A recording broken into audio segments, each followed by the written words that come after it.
Mm,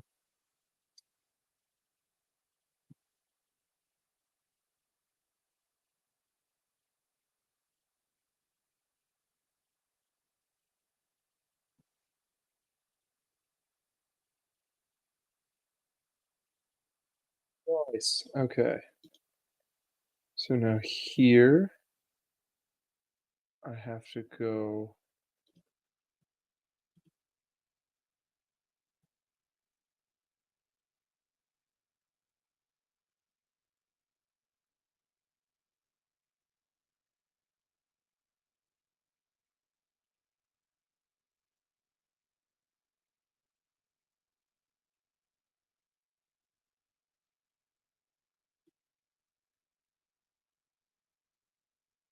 See if that works. All right. Sick. I look dumb as hell.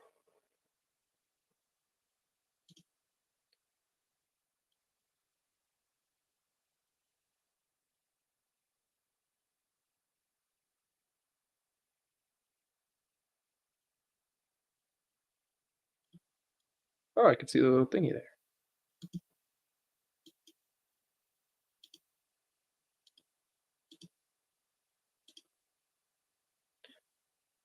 All right. Now it's time to play, baby. To no one. Playing to no viewers. I fucking love it. I love it. I have no viewers, baby. Let's go. Okay. Bam.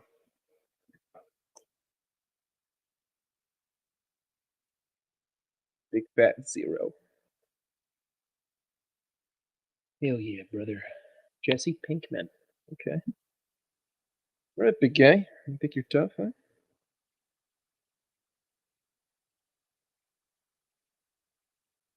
All right. Muted. Completely muted shit.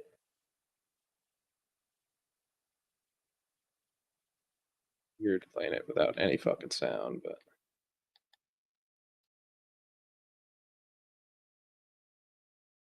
Ooh, that's not good. Oh, that's really not good. That's really not. That's a terrible start to the YouTube golf career. YouTube. Oh. All right. We survived our first serious dwelling here. First FIFA game on YouTube. Gotta be the first one to score on the first YouTube FIFA game.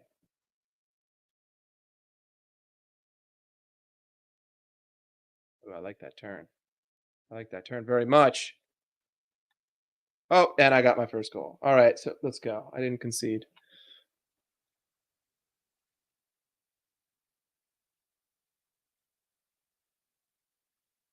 Hell yeah, brother.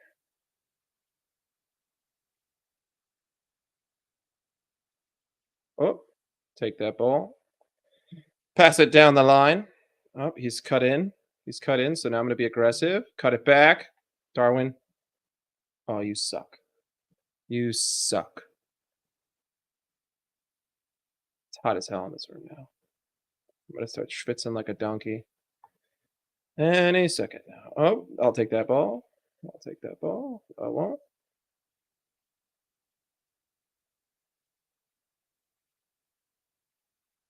I'll take that one, though.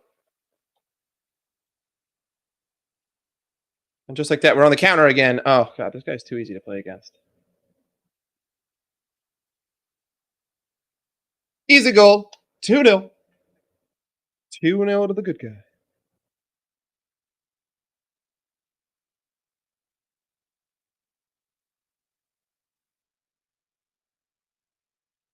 Bozo's playing as France. What a pussy.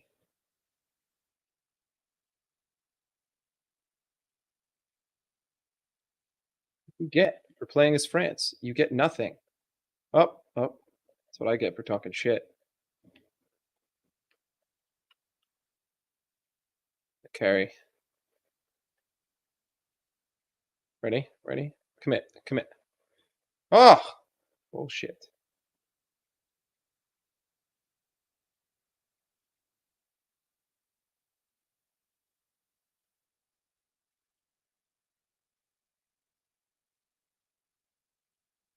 Boom, bam. Boom, bop.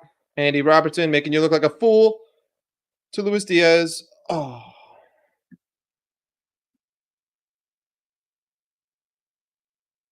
oh, come on, bro. Play it short. Back up to you. Into the back. Virgil van Dijk. Oh, he scored. Wow. This kid's kind of trash. Not gonna lie. This kid's not very good. Be playing as France. Be playing. I mean, like, what do you think you're doing? Who do you think you are? Running like that with Griezmann. Playing the offside trap like a pussy.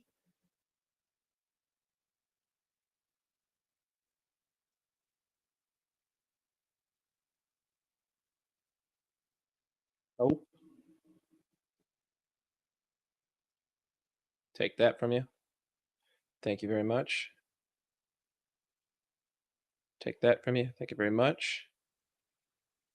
Take that from you. Thank you very much. Ready? Oh, oh. Uh, just not good enough there, lad.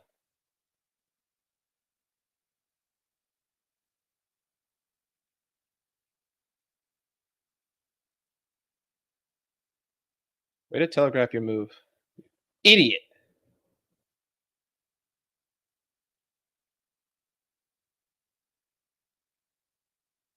Just making a fool out of you right now. Oh, no. Well, then I fucked it.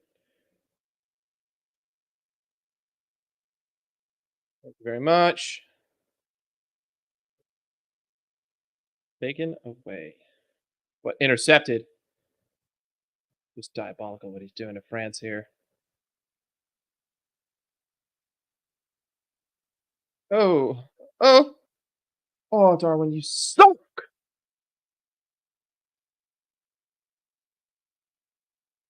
You're amazing. You're unbelievable. Best forward in the game.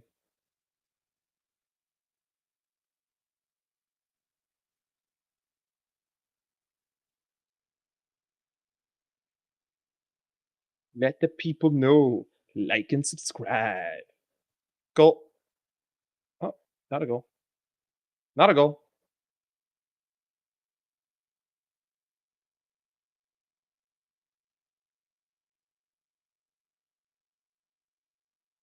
Oh, what is that? Konate. What is that?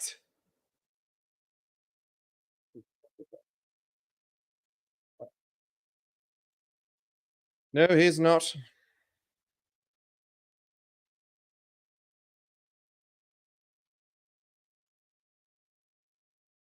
All right. All right. Just too easy. I'm just disgusting. I'm filthy. I'm gross. I'm the best. Let the world know I'm live. I'm live.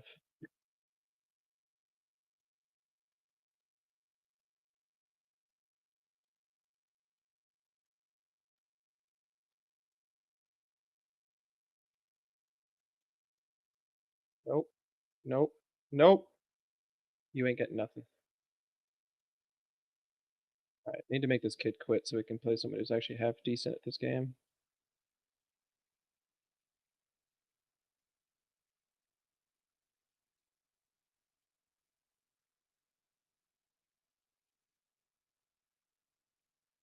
Just, I'm just gross. There you go. He's gonna quit. Bye, Jesse Pinkman. Deuces. Deuces. Deuces. See you later. Smell you never.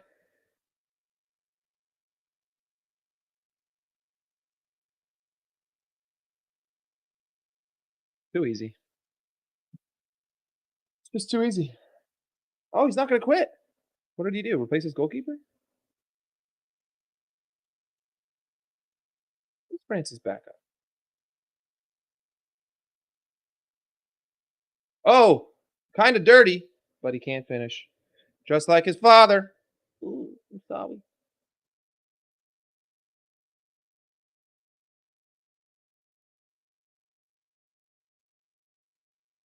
Live viewer comments show up on StreamYard. This is an example. Click on a comment to show it on screen. Copy that.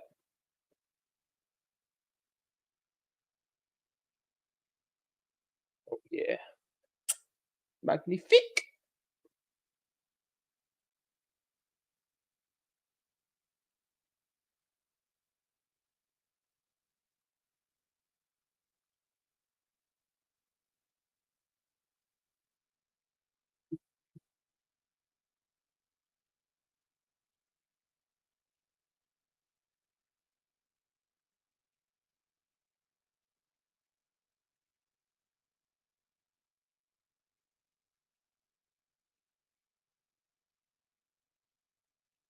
Take that ball from you. Thank you.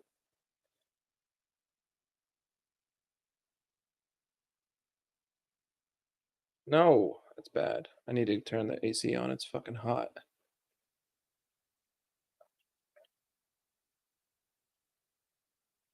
It's garbage, bro. It's a garbage goal to concede.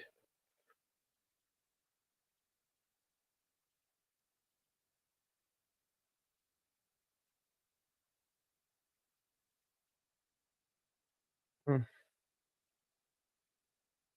Just gonna hold on to some possession here. Oh no, I'm not.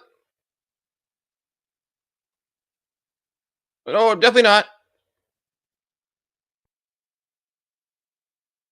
Okay, yes, I am.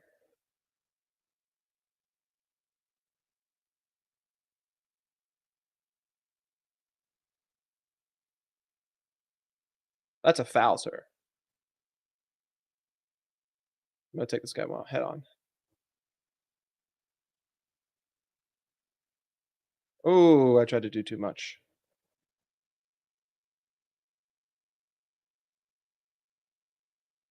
Oof. Oops.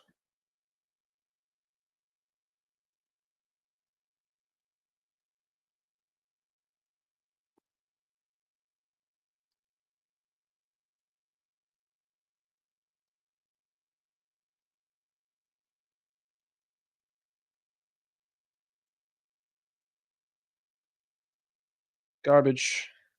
Shouldn't be letting this kid score ever.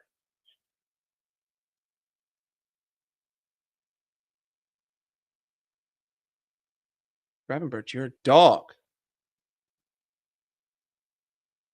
Darwin, you suck. You're a donkey.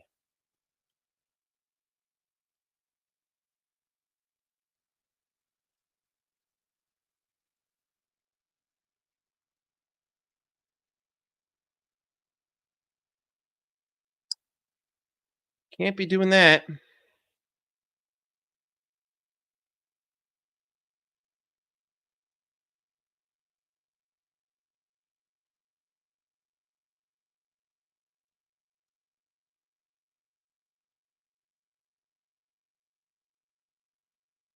Oh, I'll take the scrappy cocoa. The scrappy cocoa. I will take.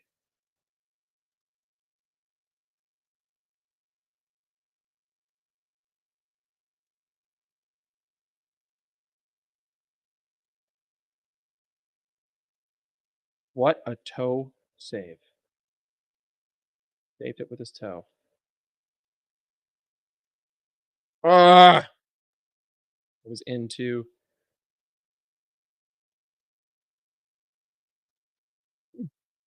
Oh,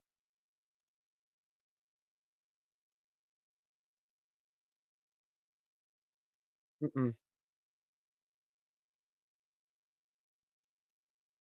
Most definitely not the move there.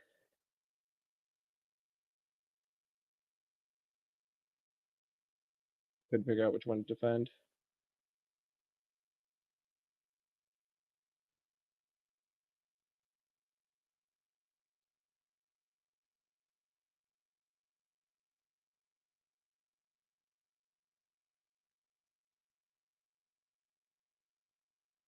Give me that space in behind. I'm going to take it.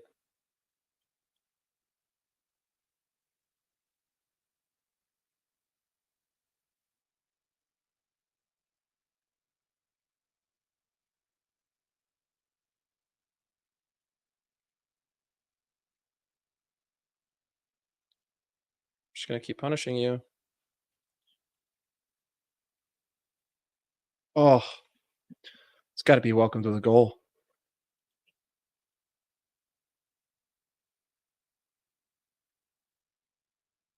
It's hot as balls in here.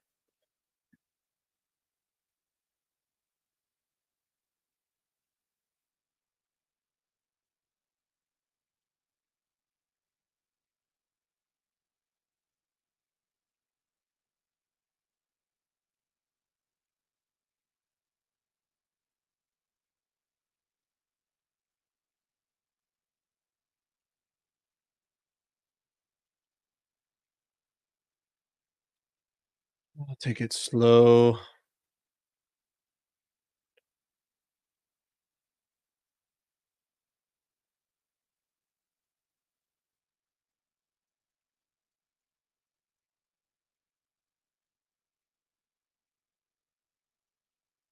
What an idiot.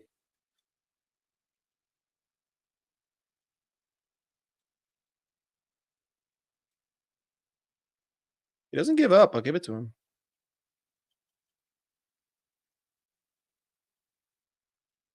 He really just try to copy my exact corner routine.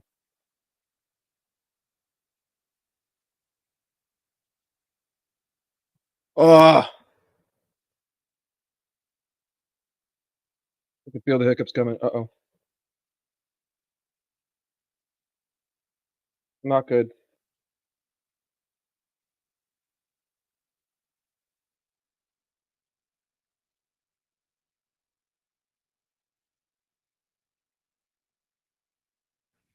Ready?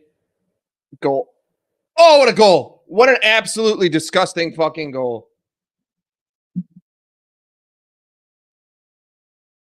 It is real.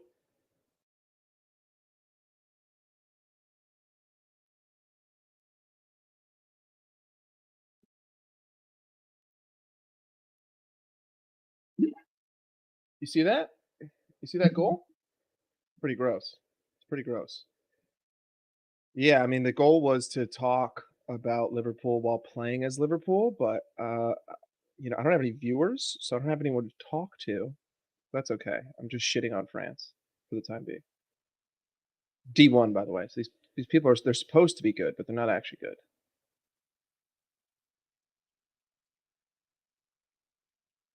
Be Mike Das on a YouTube channel.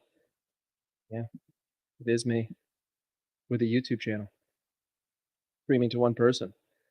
But one's more than zero, so someone's out there listening. Oh, take that from me. Thank you.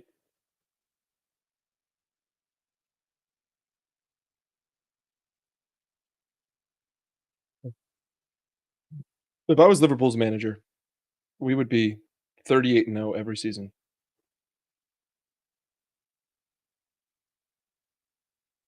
Looking like your pro club player. That's not true at all, bro.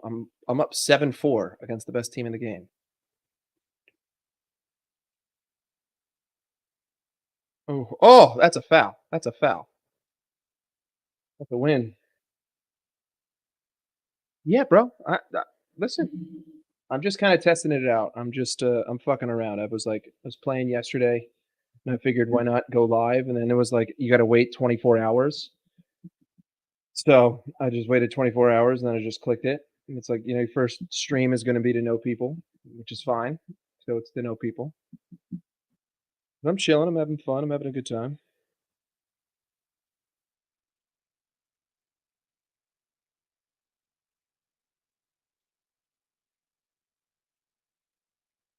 There's not a lot of there's not a whole lot of Liverpool news. I mean, there's people who are trying to say that. Yeah, I know it's big P small poo. That's good. There's people who are trying to say that Chiesa's a bad buy, and I'm like, stop trying to turn the negative. Like, it doesn't have to be a negative buy. Like, he's not exactly what we need, but everyone's been calling out for right wing cover for 3 years. People said Ben Doak's not good enough. So you finally get some right wing cover for like 12 million pounds, and then you turn around and you bitch and moan. Like, yeah, everyone knows that the obvious thing in the room is that we need to spend the money that we just sold on players that we need, like a midfielder and a center back. But the club might not feel that way. I mean, the bigger point is that we're still sell to buy. Like right now, based on that Chiesa buy, we're sell to buy still, but we're the seventh richest club in the world. So how are you going to be the seventh richest club in the world and be sell to buy? That doesn't make any sense. Makes zero sense in my mind that you could make 700 million pounds and be sell to buy model based on the moves that we've made so far this offseason because our sales have been fantastic. Like we brought in like 80 million, but you've only spent like 35, which means that in the first season of a new manager, you're operating at a 50 million pound profit. That's just ridiculous. How could you have a profit in the first season where you bring in a new manager? It doesn't make any sense. Like the only logical explanation to me is that the club feels like the midfield and the defense are at a point where they can make it to January. And then once January comes, then they make a move for the right player. Like I understand they're picky. They really wanted Zubamendi because he's technical and he's not exactly a destroyer. And the way that Slot plays, you need to be technical on the ball. That's why Darwin Núñez has barely seen the pitch because Jota is 1,000 times more technical than him, and he can play one-touch football, right? But there's no way that Zubamendi is that only like there's no way he's the only technical defensive-minded midfielder on the planet. So it's either gross negligence or it's genius. And I mean, we could still be within 5-10 points of first place by January, but the issue becomes then whoever you're going to buy becomes more expensive. So I don't know. I mean, it's really hard to judge, and there has to be some sort of master plan here. Like Slot has to think that he can get it done with the players that he has.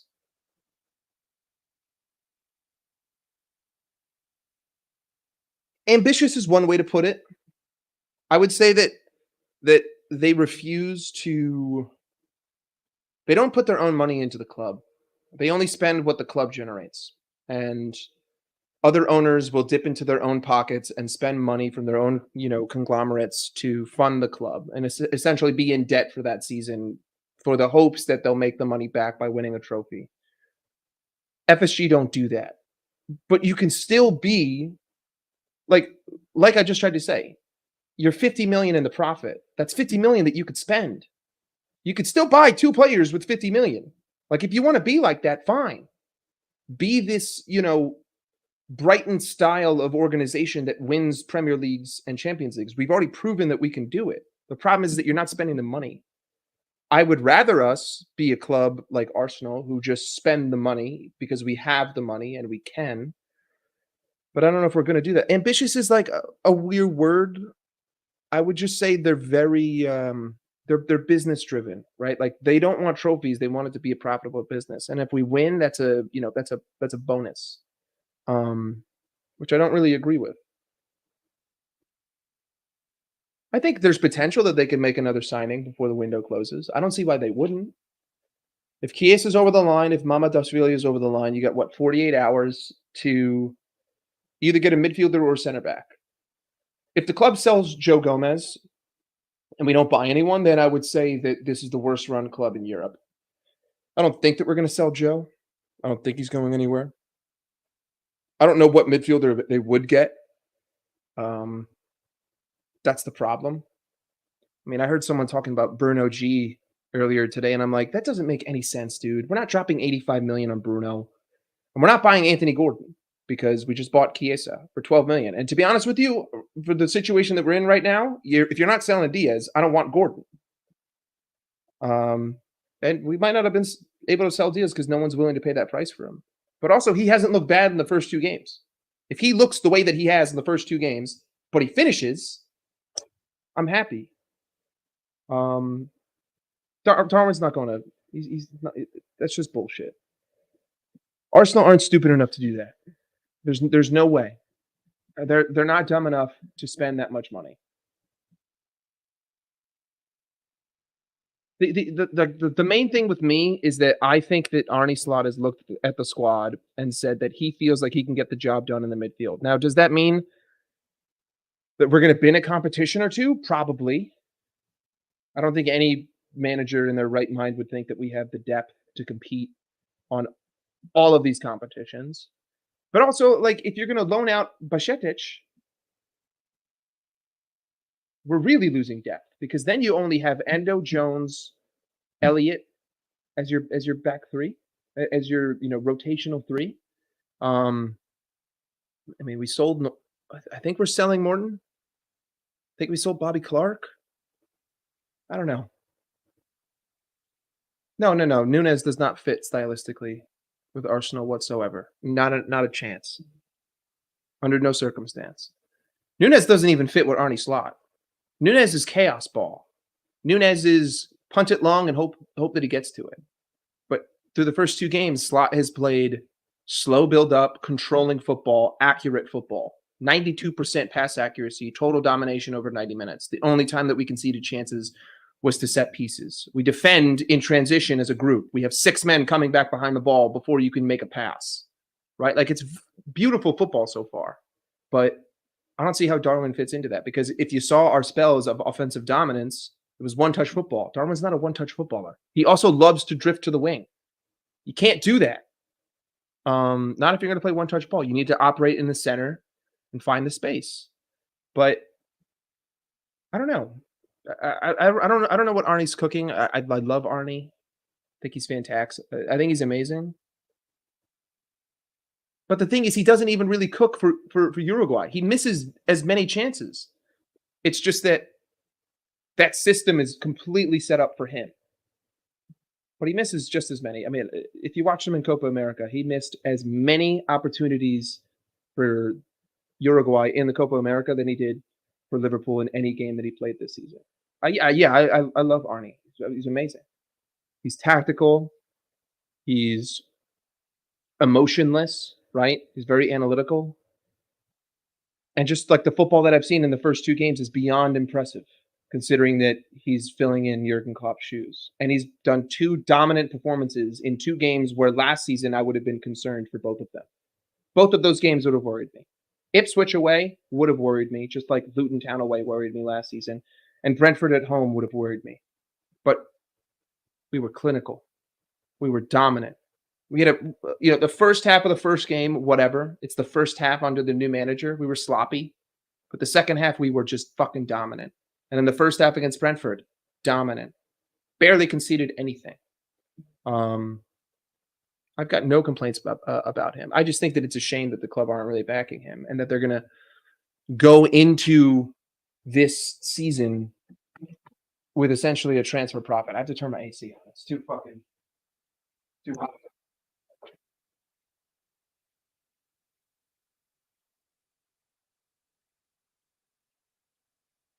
I think the United game is going to be good. I think that the United game is going to be a great test. It's going to be a test in the sense that United are going to play counterattacking football. They're going to sit back. They're going to score a couple offsides goals. The question is, are we going to defend in transition like we defended in transition against Brentford? If we do that, they don't really worry me. If we have 92% pass accuracy against them, we will break them down. If Jota's fit and healthy, we will find opportunities. We will create chances. We will score goals. The big thing to me is the defensive transition, because I don't think that United are going to try to play a possession game. I don't think that they're going to try to come at us. I think that they're going to play it low. They're going to play it slow. The main issue to me is don't concede a big chance in the first half. Like, be clinical about it. If we don't score in the first half, that's fine, but I want to control 70% of the ball. And I don't even want them to have a sniff at goal. I mean, Brentford didn't have an attempt at goal from the 56th minute onwards. And Brentford are not a bad team. And people were talking about how many chances we conceded last season with the same team, against the same team. So I think it'll be a big test for Slot, but not for the players. It's a good thing that these guys have been here. They've done that. They've been to Old Trafford. They remember what happened there last season. So you've got like the emotional vendetta that some of these guys want to carry into this next game. But I really think it just comes down to transition defense and being patient, not forcing things. Essentially just playing the way that we played the last 2 games. We've been very patient on the ball. Sometimes it's slow. I heard people calling it boring. I'm like, well, last season you were complaining about it being too chaotic, and now this season you're complaining about it being too boring. You have to pick one. I want to control games and I want to win them. And I don't care if it's boring for 10 minutes and 20 minutes here or there. I'd rather see that than see chaos ball. But if we can control possession in the opposing half, if we can pass accurately, and if we can defend as a group like we have in the first 2 games, I don't see why we can't go in there and win 2-3-0. Because clinically, United don't scare me. They're undisciplined. Their midfield is in shambles right now, and Ten Hag is a very poor game manager. So, with all of that said, I'm not that worried, but it's also Old Trafford. So you never know what's going to happen. But I think it's going to be the first real test for Slot, and we're going to learn a lot about him. Because if we go there and we make a dominant win, chef's kiss. But yeah, 100% dog. Big up to you, first viewer ever in channel history. I have to put it on a frame somewhere and screenshot it.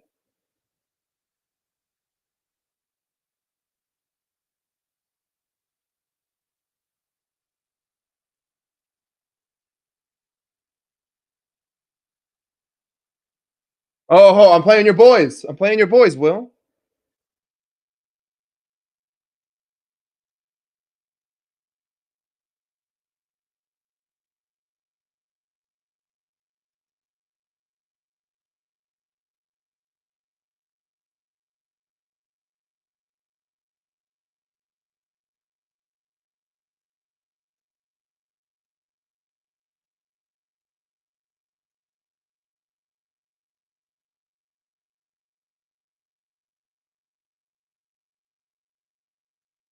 Thank you. I'll take that.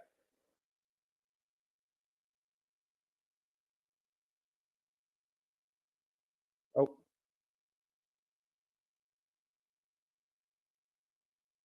no way. No way. The whack goal, bro.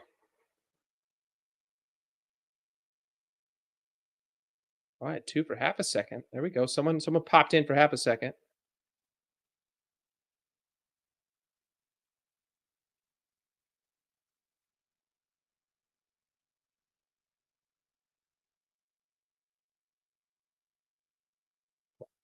All right, let's get some offense going here.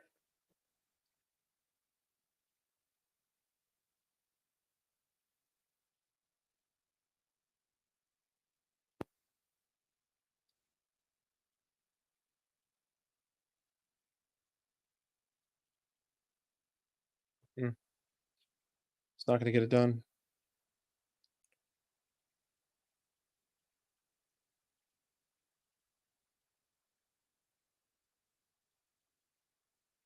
Oh no, I should have gone near post.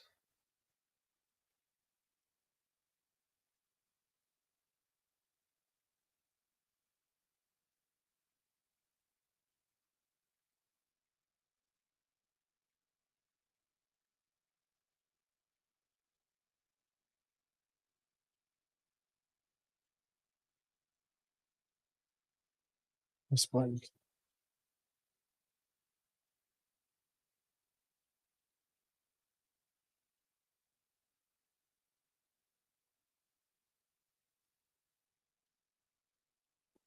All right, there we go, baby. Steal the ball. Get Robo to release. Someone's got to dive in. Where the fuck is Darwin? He's just as useless in this game as he is in real life. It's going to be offside.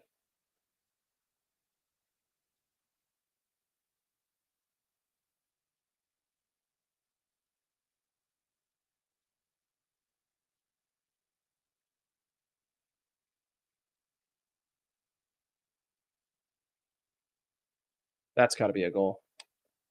You have to score that.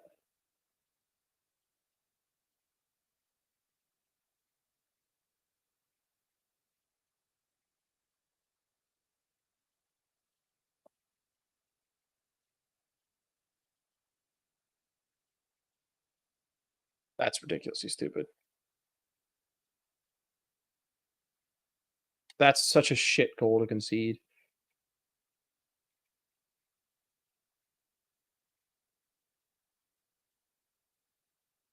especially since I won it back.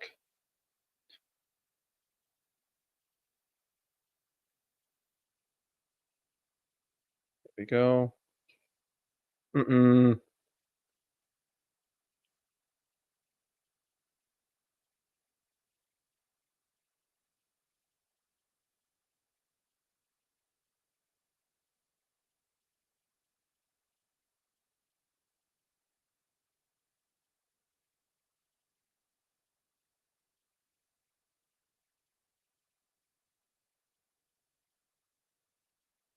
No way.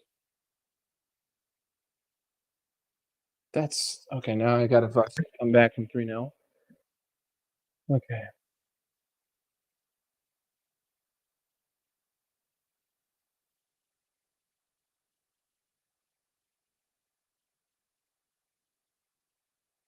All right.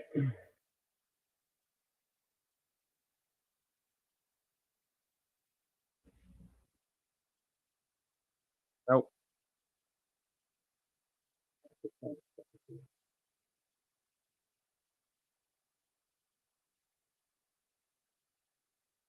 All we need is one, boys.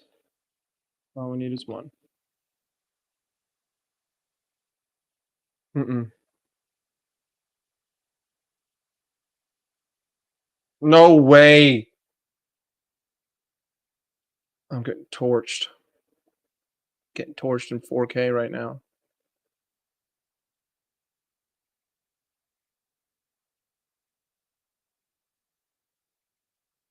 Absolutely torched right now. Just getting bent over and beaten.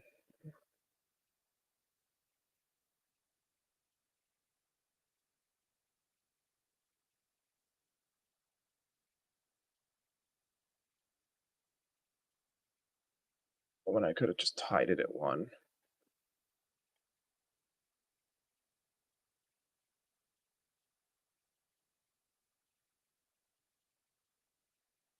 We go. That's a foul.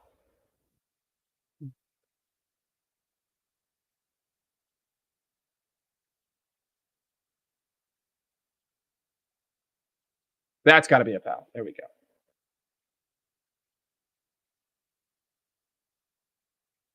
Panenka. There we go. Panenka. All right. I got one back. Let's go.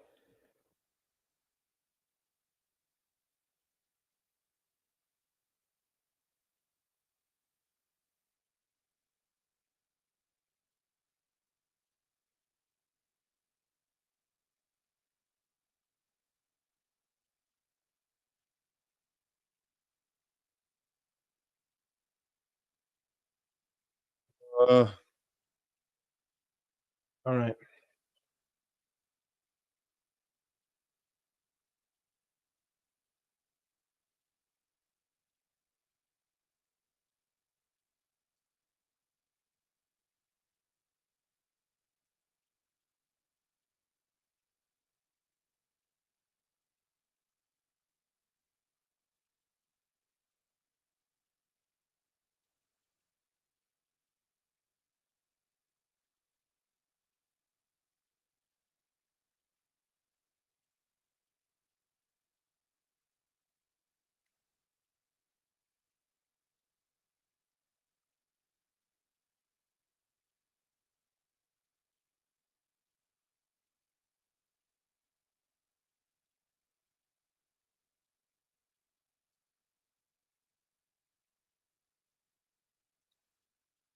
There we go.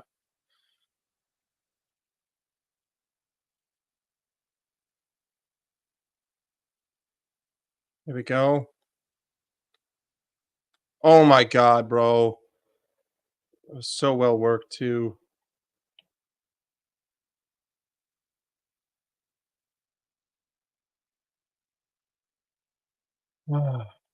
That's just fucking me up.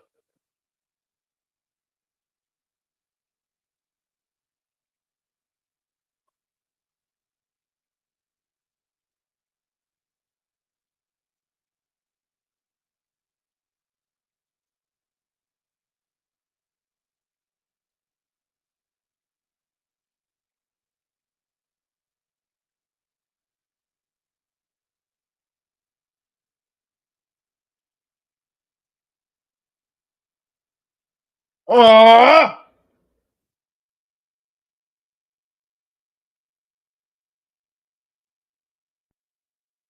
Can't give up 4 fucking goals. Shit player. Off. Off.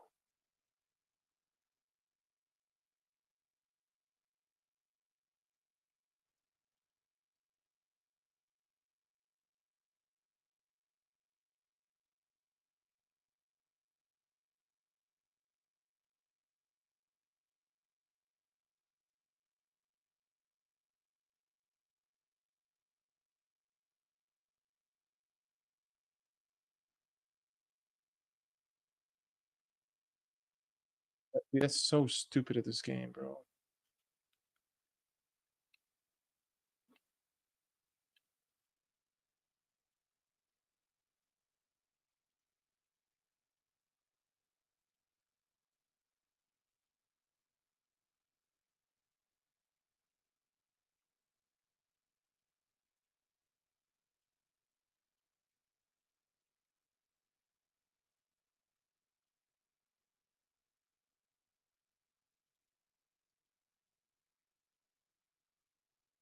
Getting bullied. I need to take out Gravenberch and put in Jota.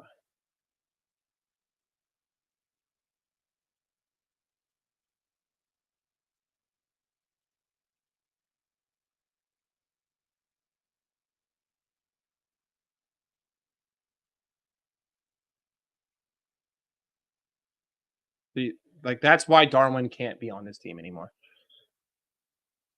Right there, prime example.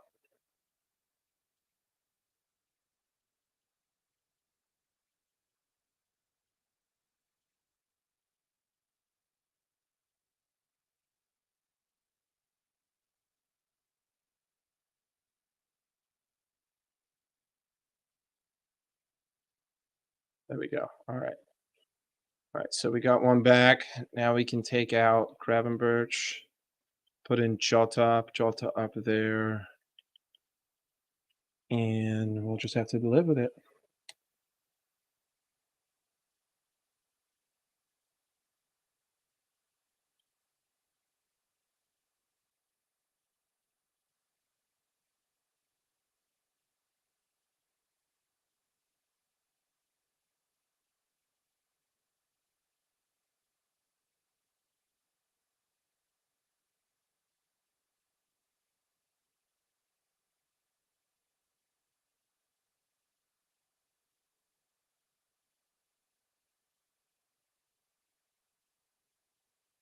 Oh, Jota.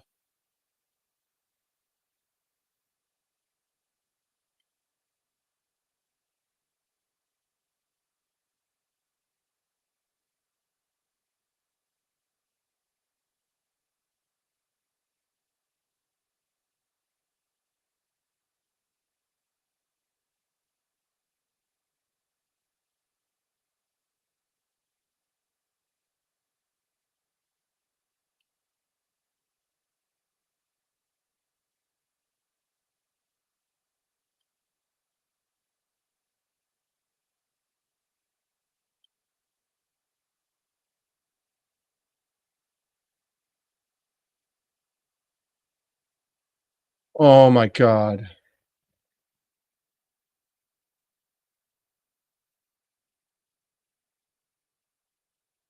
Oh, you fucking suck. You suck.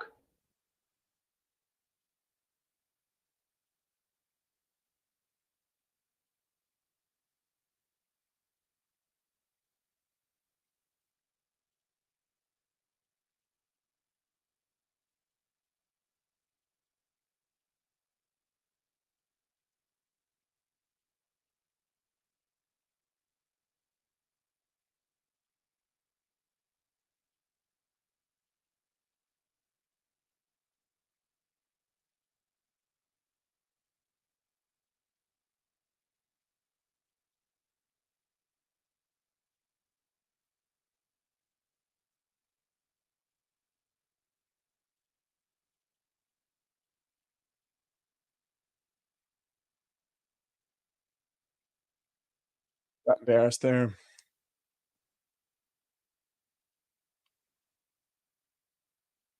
Poor game. Poor game for the boys.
Barcelona, the team in financial disruption. The team in financial destruction.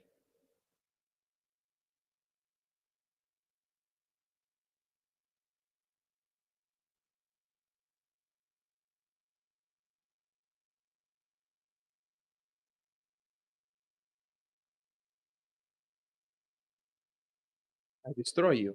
I destroy you. I destroy your mother, your brother, your sister, your uncle, your whole family. I take them down. I take them down. I take them down. Give me the ball. Give me the ball. Give me the ball. No, that's not a pen. That's not a pen. That's never a pen. That's never a pen. No. Where is the VAR? Where is the VAR? I stay down the middle. I stay down the middle. He's gonna go right down the middle. Right down the middle. Right down the middle. Fucking whore. The bullshit. Where was VAR? This is bullshit.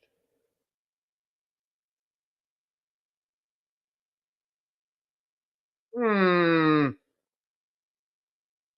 Fuck off, cuh. Fuck off, cuh. No, he gave away the ball.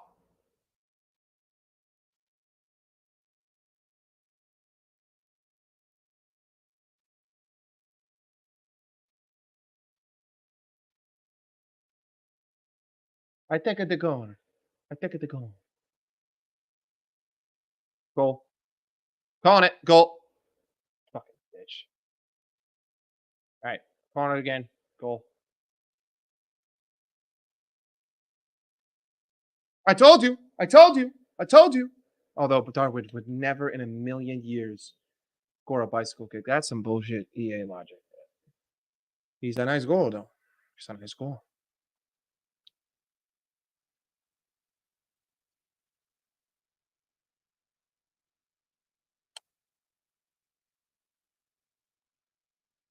Bro got a duck head? Hell yeah, I do, baby. My head's made of ducks. Bro, you just missed a Darwin Nunez bicycle kick. Kind of ridiculous. I don't know how to do that, Jacob.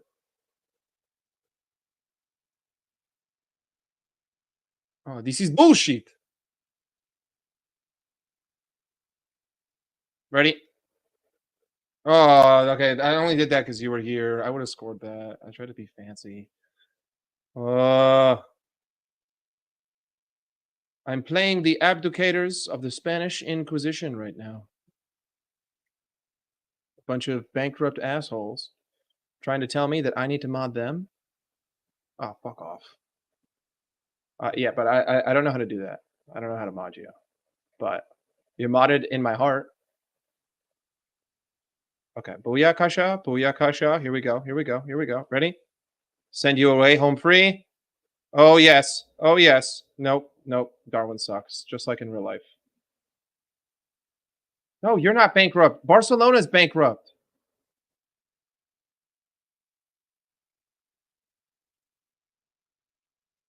I don't know your financial situation. I don't ask that kind of shit. Ready? Watch this. Nope. Never mind. Don't watch that. It was bad. You know what this team could really use? Just like I just know that this team could really use some Richarlison. Richarlison. I need I listen. I probably could have used Kuti on that back line there. I think he would have at least made a tackle, drawn a penalty. But it is what it is. Coming off a bad loss to Real Madrid at home. No way. No way. Shit. There we go. All right. I really need to control the ball here. There we go. Make a fucking run, you whore. Thank you. I'm gone. I'm gone. I'm gone. Let's go. Let's go. Right there, baby. Composure, cool, calm, collected. Zen, as they say. You know who would have finished that? Youngmin Son. Youngmin Son would have finished that. But you know who did finish it? Mo Salah.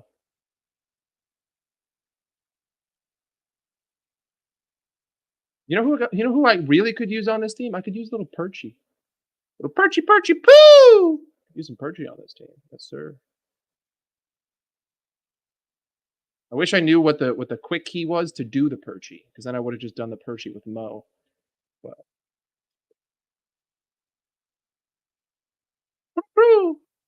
yeah, but it's called the Perchy over here in California. We don't call it the Pru Pru. Oh, Luis Diaz. Luis Diaz. Will he be a bum? Yes, he will. But Mo scores. See, and this is what happens, and you just get red chocolate sexual frustration. You produce Liverpool FC. Oh yeah. Oh yeah. I'm winding this up from out here. Oh my god. And you're here to witness that too. Oh, that was disgusting. That was gross. I just said fuck it. I'm just gonna shoot. That was a real Hyungmin Son effect on that left boot. Although I don't think Hyung is a lefty. I think he's a righty.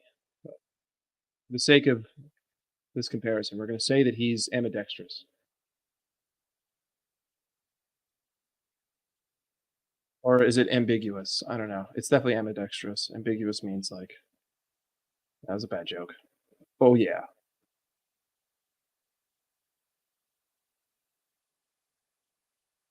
You're viewer number 2, by the way. So big up yourself. 2 people viewing greatness. Yeah, I mean that would be pretty disgusting, but that's something that stays on FIFA. You know, I also think that I think Son would have worked better in Liverpool than Mo working better in Spurs, because I don't think that Kane was technical enough of a false nine. See, it would make sense if you were essentially doing the 18-19 false nine with Roberto, Heung-min Son, and Mo over. Oh, hold on, I just got to score this real quick. Oh, um, over Kane, Mo, and Son. Just stylistically, it would make more sense. Oh, I'm just gonna rip it. Ah, fucking whore. Yes. Now Firmino, I think the better question is: does Firmino cook more than Harry Kane? And I think yes, he does, because everything he does off the ball and in terms of link-up play supersedes everything Harry Kane did in front of the net. Harry Kane may have scored a lot of goals, but Roberto Firmino created more. I mean, how many goals did we score that were created because of him that didn't count to the stat line because football is stupid?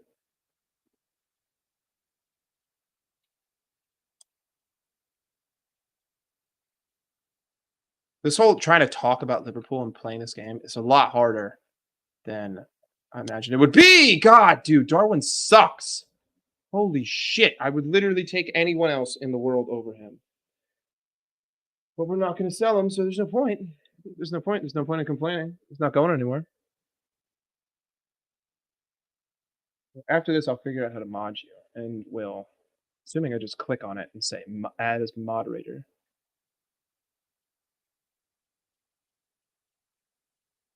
Lona, you suck. Yep, he's going to cut back. Too easy to read. Now you just play it real slow, wait for people to catch up. Dish. Slow it down again. Dish. Boom. Up to the top of the box one more time. Oh,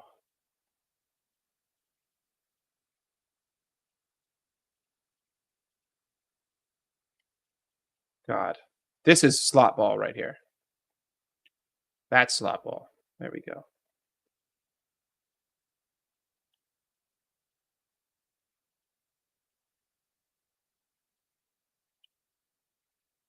Oof. Oof. Effervescent football, as they say, over there across the pond in the land of the tea drinkers and the dentist shops and chicken dates and colonization.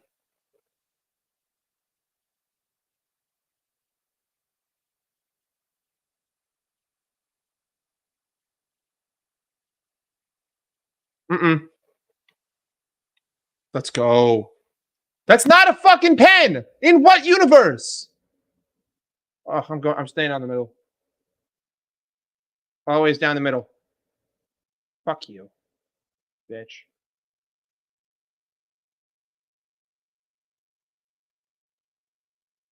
Of course you don't continue your run. Oh, you're made a salty fucking dick.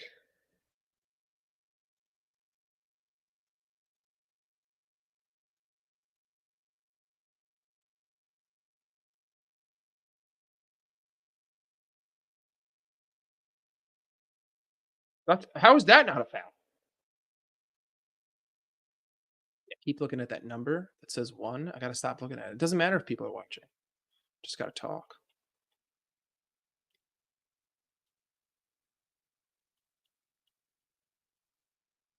There we go. Now I gotta lead him high and dry. High and dry. High and dry. You suck. Get off my team. Who's Kefisha? Is that like a fucking queefisha? Queefisha? Like a queef joke? Oh, fuck you. Gotta be a queef joke. Go. He sucks.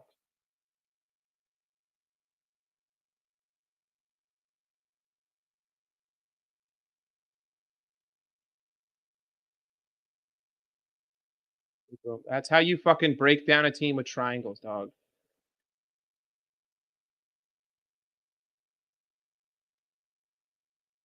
Mm. Mm. Mm.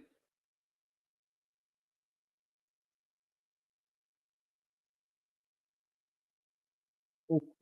Yeah, I don't know what queefisha is. I'm assuming it's a joke about queefing.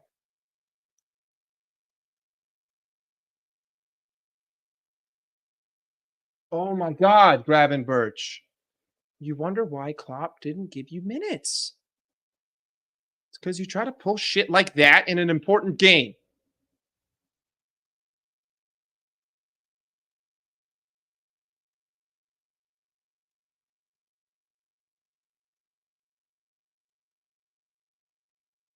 We'll say it is interesting be on like this side of it where I can see all the comments and shit.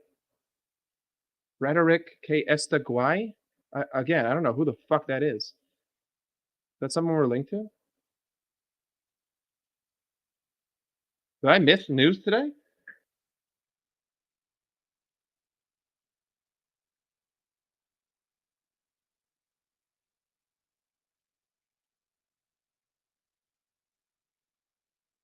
Hang on, I can't let this dude tie the game up. God, the transition play right now is terrible.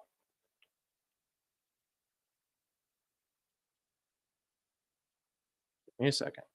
Remain calm. He's gonna try to cut it back. No way. See, that's bullshit. FIFA go. Oh, Chiesa.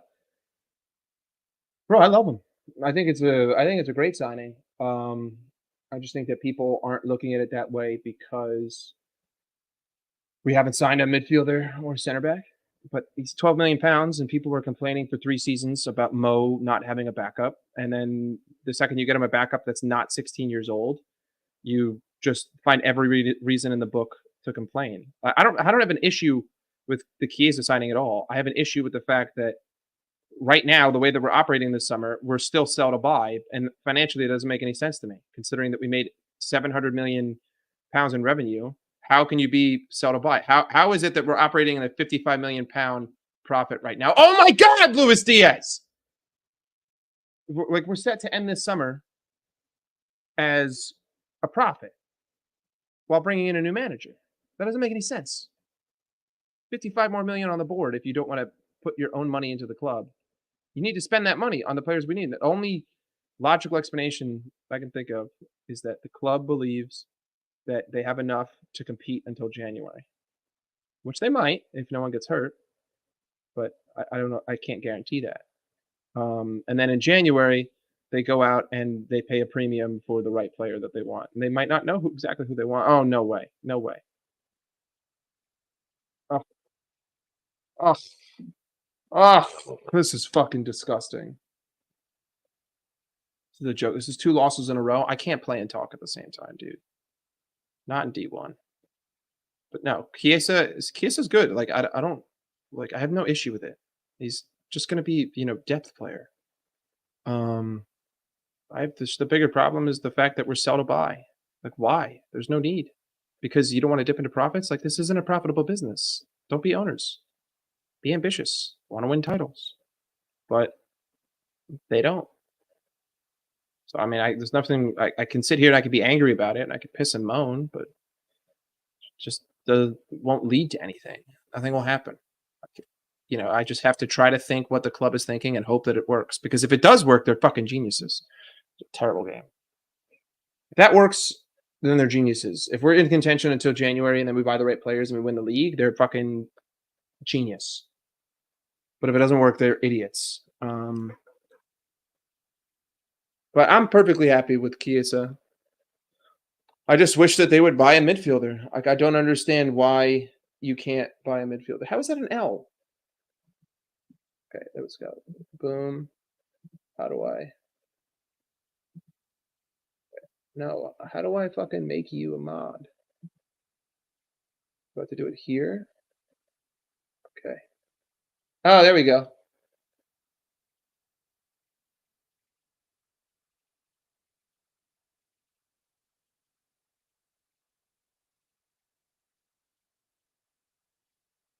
There you go.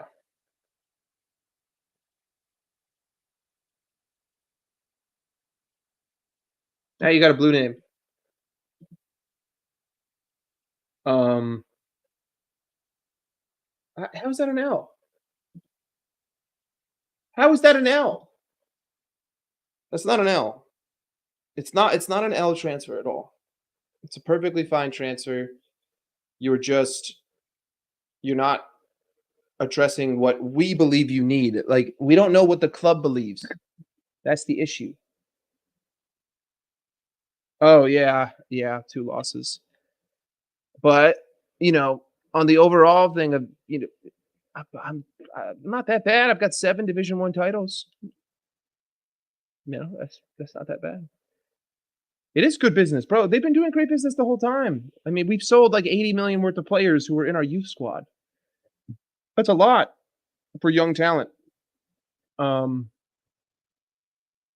But also, like another thing that doesn't make sense to me is the fact that we're trying to loan out Stefan.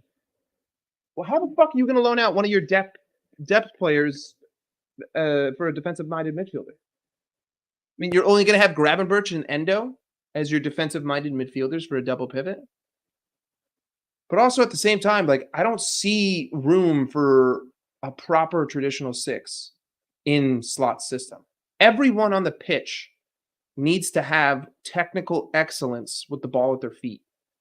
When you look at Gravenberch and McAllister, when we were playing really well against Brentford, that's what you need. Like the thing is that I don't think that Arnie wants a destroyer. I think he just wants someone who is technical, that's press resistant, that can play under pressure in the double pivot? Is he, an amazing tackler? Maybe. But the way that we've defended, right? We possessed the majority of the ball. We had the best pass accuracy that we've had since 2003. So if you're able to do that in games, and if you defend as a unit, then there's no need for a sole six because we didn't have any need for a sole six in the last two games. Nothing has indicated to me that a six is what's missing from this team based on our defensive performances over the first two games because the only chances that we conceded were on set pieces or on the break. But on the break, we had six people bombing down the field to outnumber the two guys who were counterattacking us. So if you defend like that, you just need another body for rotation so that you can compete in multiple competitions. It doesn't have to be a Rodri. It just needs to be someone who can play in the double pivot and not make a mistake by bombing too far forward. But I think that we're not going to really see like the real test until the United game. And if the club don't get a midfielder, I'm like, what am I going to do? Sit here and bitch and moan for the next 4 months? I'm just going to have to hope that they're right. And if they're not right, then we can all turn around and say, haha, I told you so.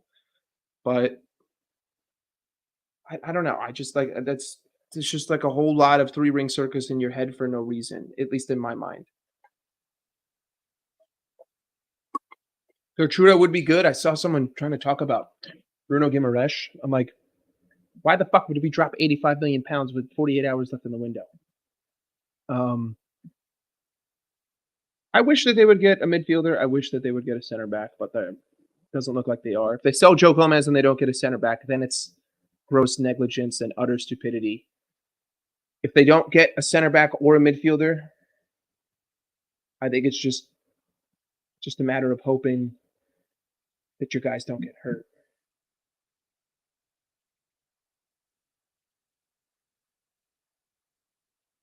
Oh, how do I do that?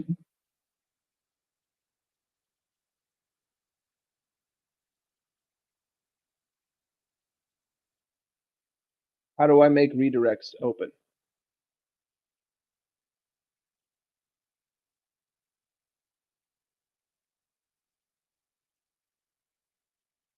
Is that something that's done on YouTube or is that something that's done in here?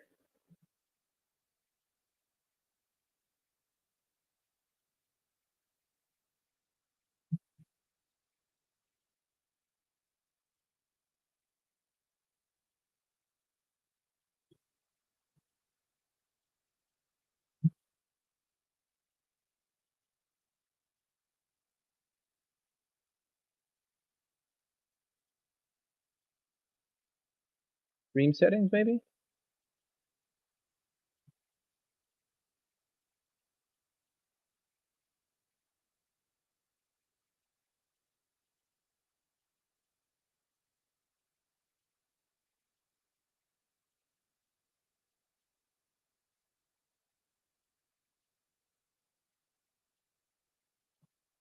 Yo.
How do I do this shit?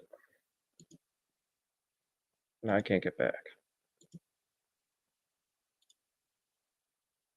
Oh, there we go.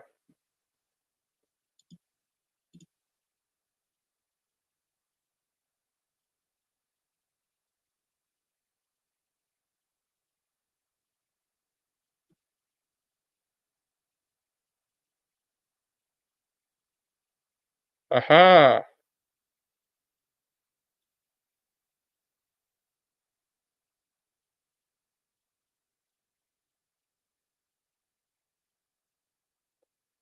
Okay, boom, boom. Bang, bang. All right. I might as well start another lose again. But Chiesa, great business. Great business. Thanks for the help, big guy. But I don't know, man. I just can't logically see. I can't logically see what the club is thinking, and that's the biggest problem that I have. Like, if I had like an insider information, or just, I mean, I don't even know how they would let me know. I can't see what the plan could be logically, which is the ultimate issue. But who knows, man? The way that we've played ball those first 2 games, nothing to complain about yet. The problem's gonna come in October when I have to play the top 6 teams in 8 weeks. That's such a shit goal to concede. United Sunday,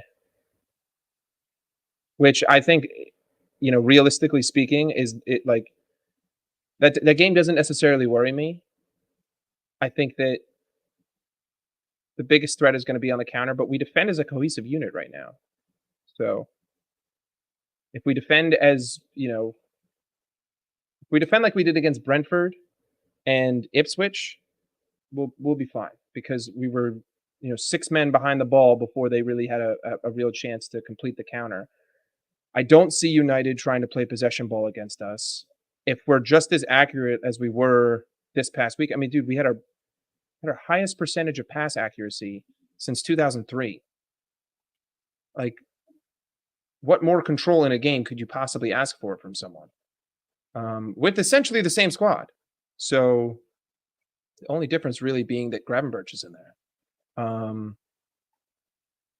I think it's going to be our first test, but I think that if we play like we did those first 2 games, we're going to cruise a 2-3-0 victory. I mean, United are going to probably score an offside goal or 2, but I mean, we've been pretty dominant the first 2 games. Lowest expected goals against out of any team in the league. Um, Pretty high XG considering the amount of chances that we've created. Even though I'm not really like an XG merchant, give me that. Ah, oh, fucking bitch. Well, let's go. That is a whore move. Oh, RSM subbed. RSM's the boy. Big up. But no, I think that we're going to surprise a lot of people on Sunday, or we're going to surprise a lot of Liverpool fans. Either or. Hopefully, it's the latter. No, hopefully it's the former, not the latter. But you never know. Who do Spurs play? If I get redirected, I'm going to have to stop playing FIFA because there's no way I'm going to be able to look at a chat and play this game against someone who's good at the same time. Goal. Let's go. You see, if Darwin could only do that in real life, stay in the fucking middle of the box, take one touch and finish his chances, we would be the best team in the league. But we're not. I'm sorry, but he isn't. So we're not. Like in 2 games, Arnie has literally wiped the biggest counter to Liverpool. Like our biggest Achilles heel is counterattacks. And in 2 games, Arnie Slot has essentially made the counterattack null and void. Because We haven't been counterattacked because we get more men behind the ball than the opposing, team is able to get offensive players behind the ball. It's hard to talk and play this game. Holy shit. That, pass back, pass there, pass there. Come on. Let's get some beautiful football here. Oh, yes. Oh, yes. I'm gross. I'm gross. Oh, no.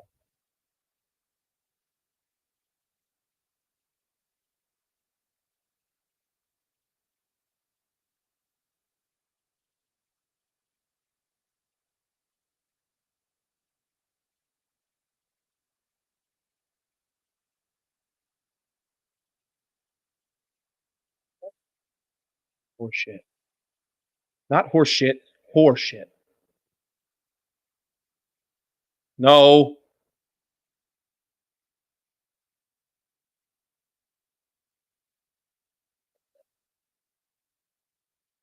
Oh, fuck. No way.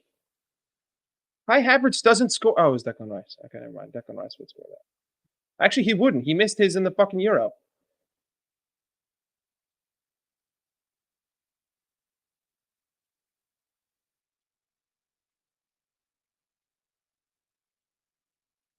No way.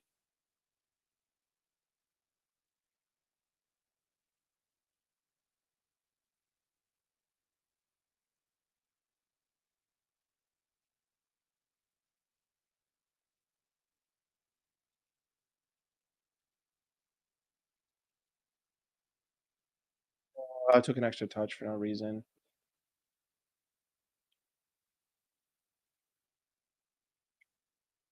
Go. Bag our chances. Dude, if we play like this against United, we're gonna get shelled.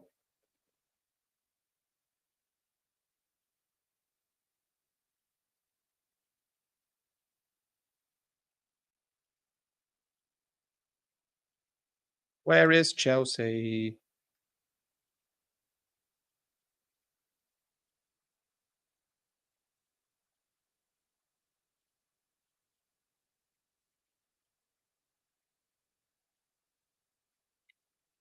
Uh,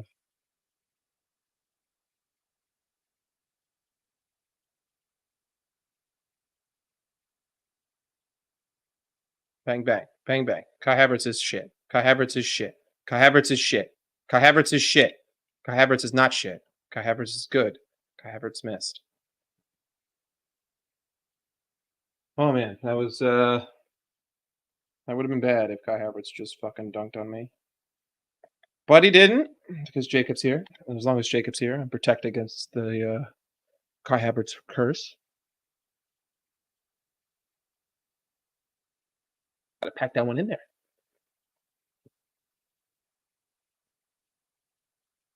Let's go full screen bonanza on them.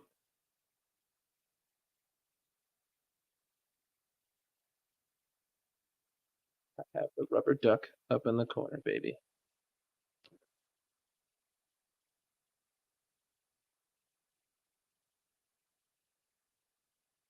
Oh my god, what a terrible touch from Soboslai.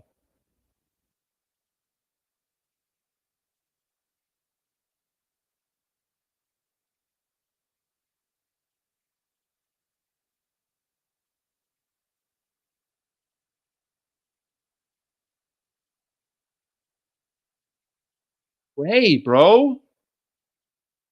Fucking horse shit.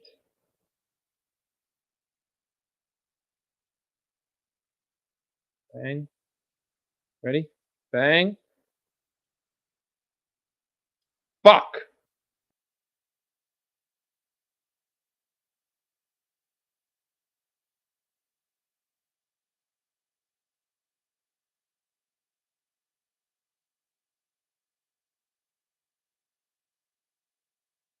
No way.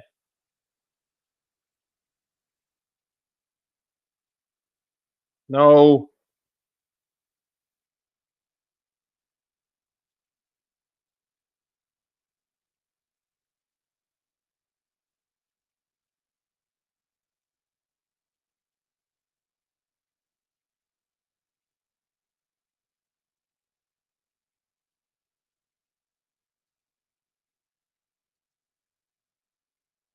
Well, I mean, if I'm gonna get Chelsea fans in here, I have to beat Arsenal, don't I?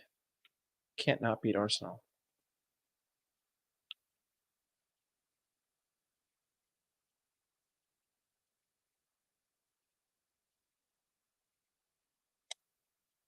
It would be quite embarrassing.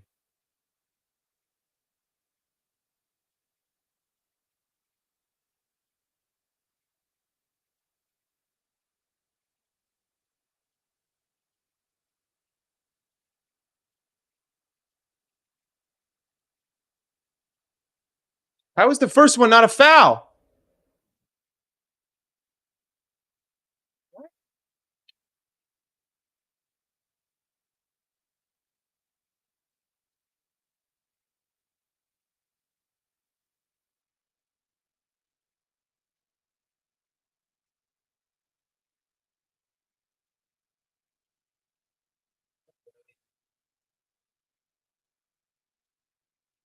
No way.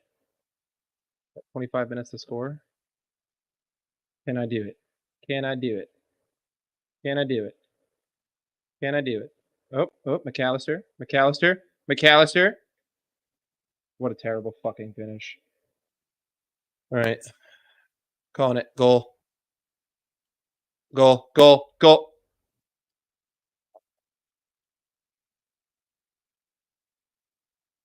Okay, what am I doing? Why am I not just fucking shooting that? Fucking idiot. Absolute idiot. Bozo. Bum bum. Finish. Finish. Tackle. Thank you. There we go. Counterattack. Counterattack ball. Counterattack ball. No, wait. Who is this? Partey? Partey does not catch up to Mo.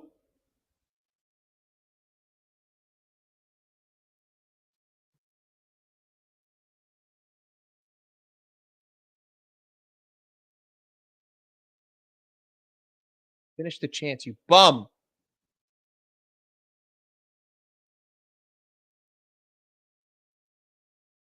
Oh my God. Getting too fancy with it. Busy. What's up? In a minute.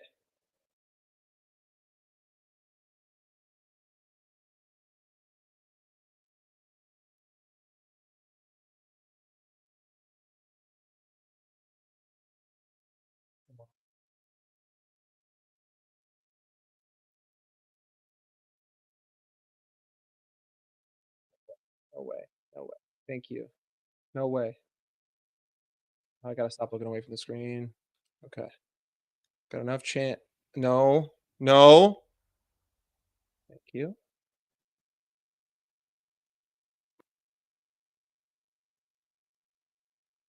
Let's go. Okay. Okay. I got a big opportunity here. Big opportunity here.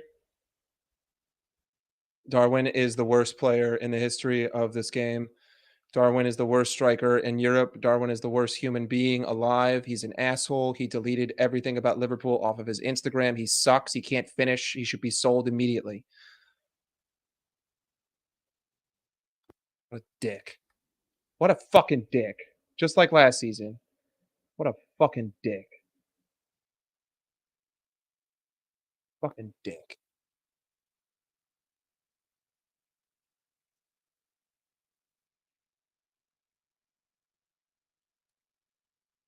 Oh my God. Come on.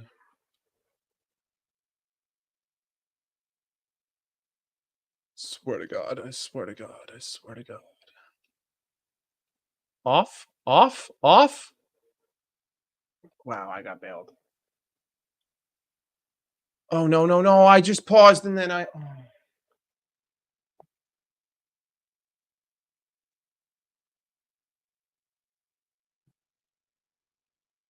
Redirections.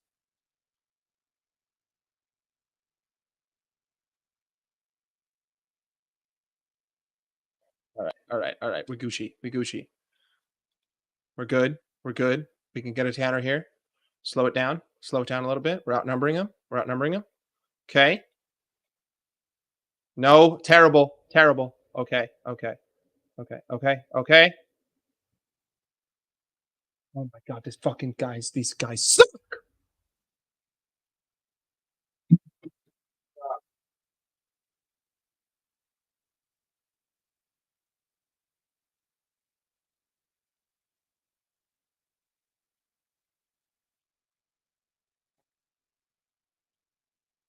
Loss and a draw, Jacob.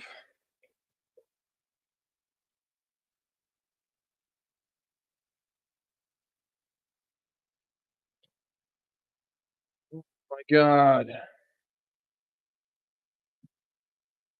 Go ahead and make him one too. Because why not? Oh my God. How do I do this? There you go. Bam. Bam. Everyone's a blue name up in here. Everyone's a blue name.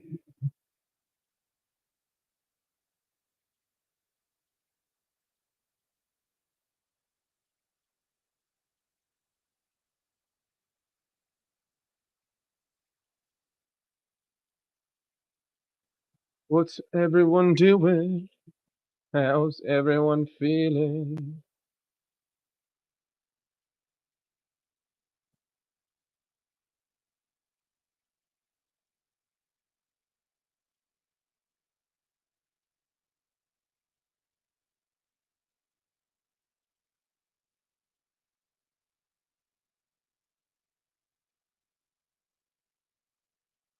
Oh man,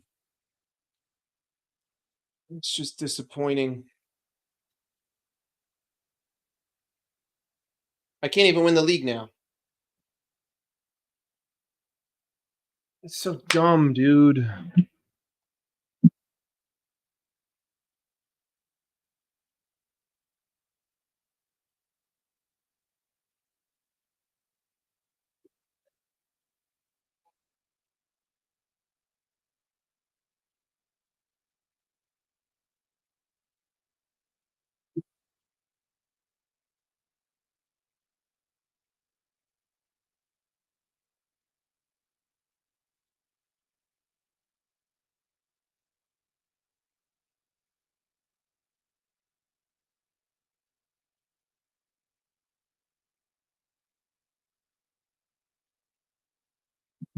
Oh, we got two people in the building now. There's two human beings who are currently watching this, which means there's two people wasting their time. But big up to you, whoever you are. Big up. Big up yourself, man. Mr. Anonymous over there. Big up to you. Hope you're doing well. Hope you're thinking happy thoughts.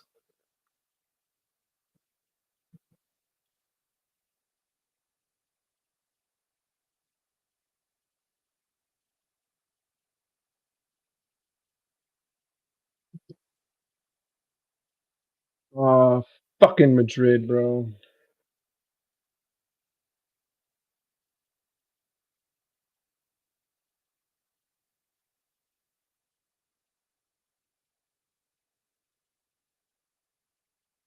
Oh, someone keeps dropping in and out. They're coming through. They're coming out. God, it's so depressing to see Jurgen there. Hopefully, we can just win these next couple games and get on to the next season. That's terrible. That's why Soboslai is a waste of 65 million. That's why he doesn't belong at this team. You know, Klopp tried him. He's shown some decent stuff in the first two games, playing as a essentially box to box 10. But I mean, right out of the gate against Real Madrid, pretty shit start. And Darwin Nunes again, proving why he is the worst link up striker in the Premier League. Just god awful performance coming from the Uruguayan donkey, as they like to say down there in Uruguay. I don't really know how. You know what? I need to learn how to say that in whatever tongue they speak in Uruguay, which I'm assuming is a dialect of Spanish. Uruguayan Spanish. You need to learn how to say donkey. You know who's not a donkey? McAllister.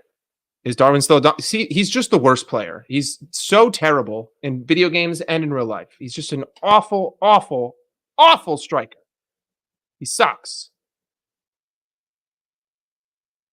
Oh god. Okay. Yep. That's garbage. Then that all starts from him fucking up that chance. I mean, I am controlling him, which means that I am in part to blame, but he sucks. And I got no help. No help. Make something out of nothing here. Oh, Jesus, dude. Like, who is controlling the AI? Being fucking in what universe do I make that pass? Maybe in real life, Robbo makes that pass, but not in this game. It's not where I was pointing. Again, that's also not where I was pointing. Now I sound like a sore loser. Maybe I just suck.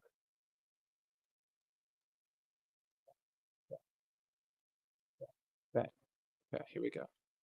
Got a good little spell of play here. Okay, one. Nope, nope. But fuck, I just blow. I just blow.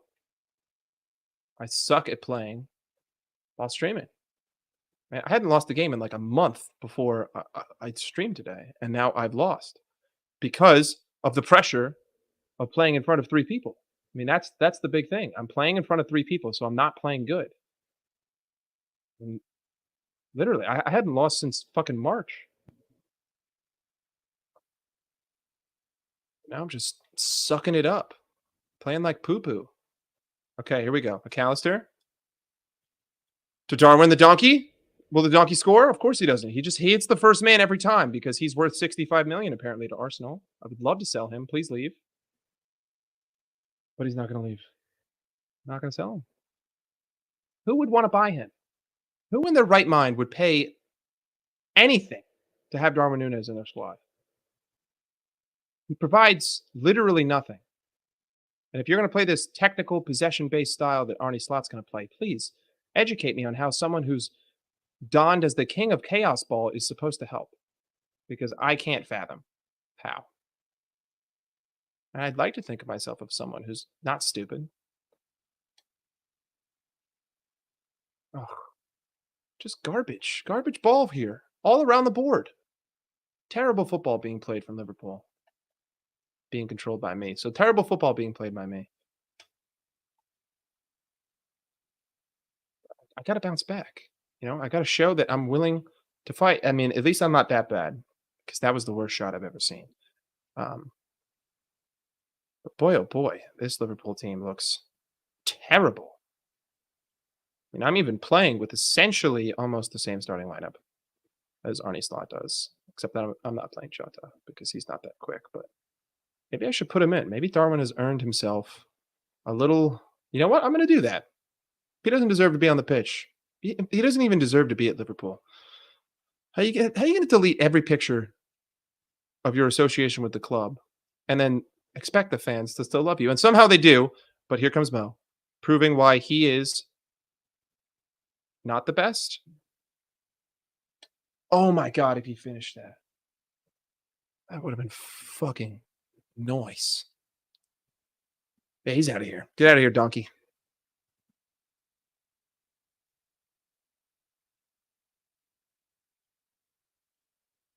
Just can't concede like that, man. Got the chain-smoking Carlo Ancelotti sitting on the fucking sidelines, chewing like 18 pieces of gum at once. I gotta show him that smoking leads to lung cancer. And in order to do that, I have to beat Real Madrid.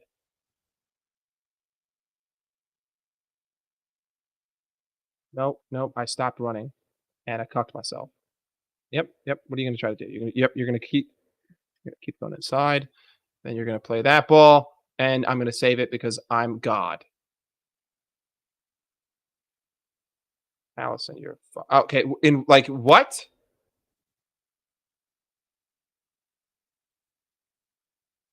What universe does he make that pass? So stupid. Now he's just playing ring around the rosy with Luca here. You're terrible. You're garbage. Even though I'm down 1-0 to you, but you're still terrible at this game. I thank you for the ball. Okay, now I got to get a quick little build up here. Boom, boom. Someone's got to make an overlapping run, please. Thank you. Nope. See, Soboslai sucks. Complete waste of 60 million. Complete waste. Oh, I got casually rated, as they say. Well, I hate to break it to you, but I'm not exactly being entertaining right now. Kind of getting my ass handed to me by Carlo Ancelotti's lung cancer Blancos.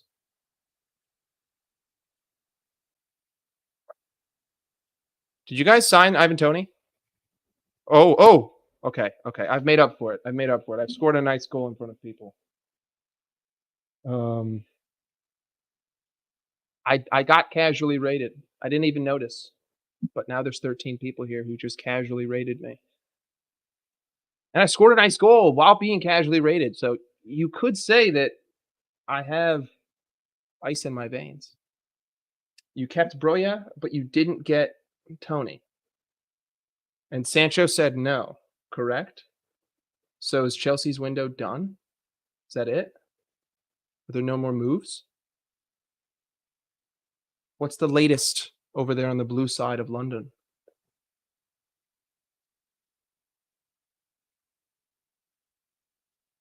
Man, I don't know why you would even offer the swap deal. That's what didn't make any sense to me.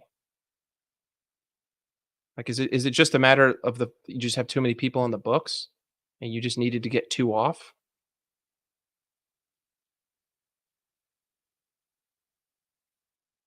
He agreed to a £200,000 wage cut. That's like I look away from the screen. See, this isn't going to work. Playing FIFA and chatting with people, it's not going to work. Carlo Ancelotti's sitting on the sideline, chain smoking cigarettes, fucking pissing on my grave right now. Yeah, he does. He does get benched, which is a little bit ridiculous. I don't know. I don't know what Maresca's plans are. I haven't watched either of Chelsea's games. Sterling being negotiated with United, but is it literally just United buying Sterling? Is it a player swap, or is it like did this turn from Sancho and Chilwell? Did this turn from Sterling and Chilwell for Sancho into just buying Sterling? I guess is my question. I can't talk and play at the same time. I can't do it. I can't do it.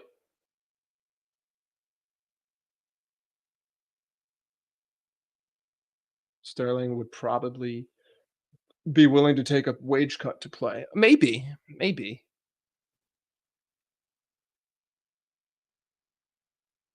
I mean, like for what it's worth, I could see Sterling being beneficial to United because that left hand side sucks. Rashford is Rashford kills their attacks, and Garnacho can't stay on side to save his life. So at least you have an experienced player who knows how to win, who will stay on side, who may be aging, but he's still what 29. Not as good as he once was, but he could do a job. I mean, bro, literally, dude, I hadn't lost a game since March. Like I'm very good at this game. And the second I start talking, I start losing. It sucks. Lost twice today.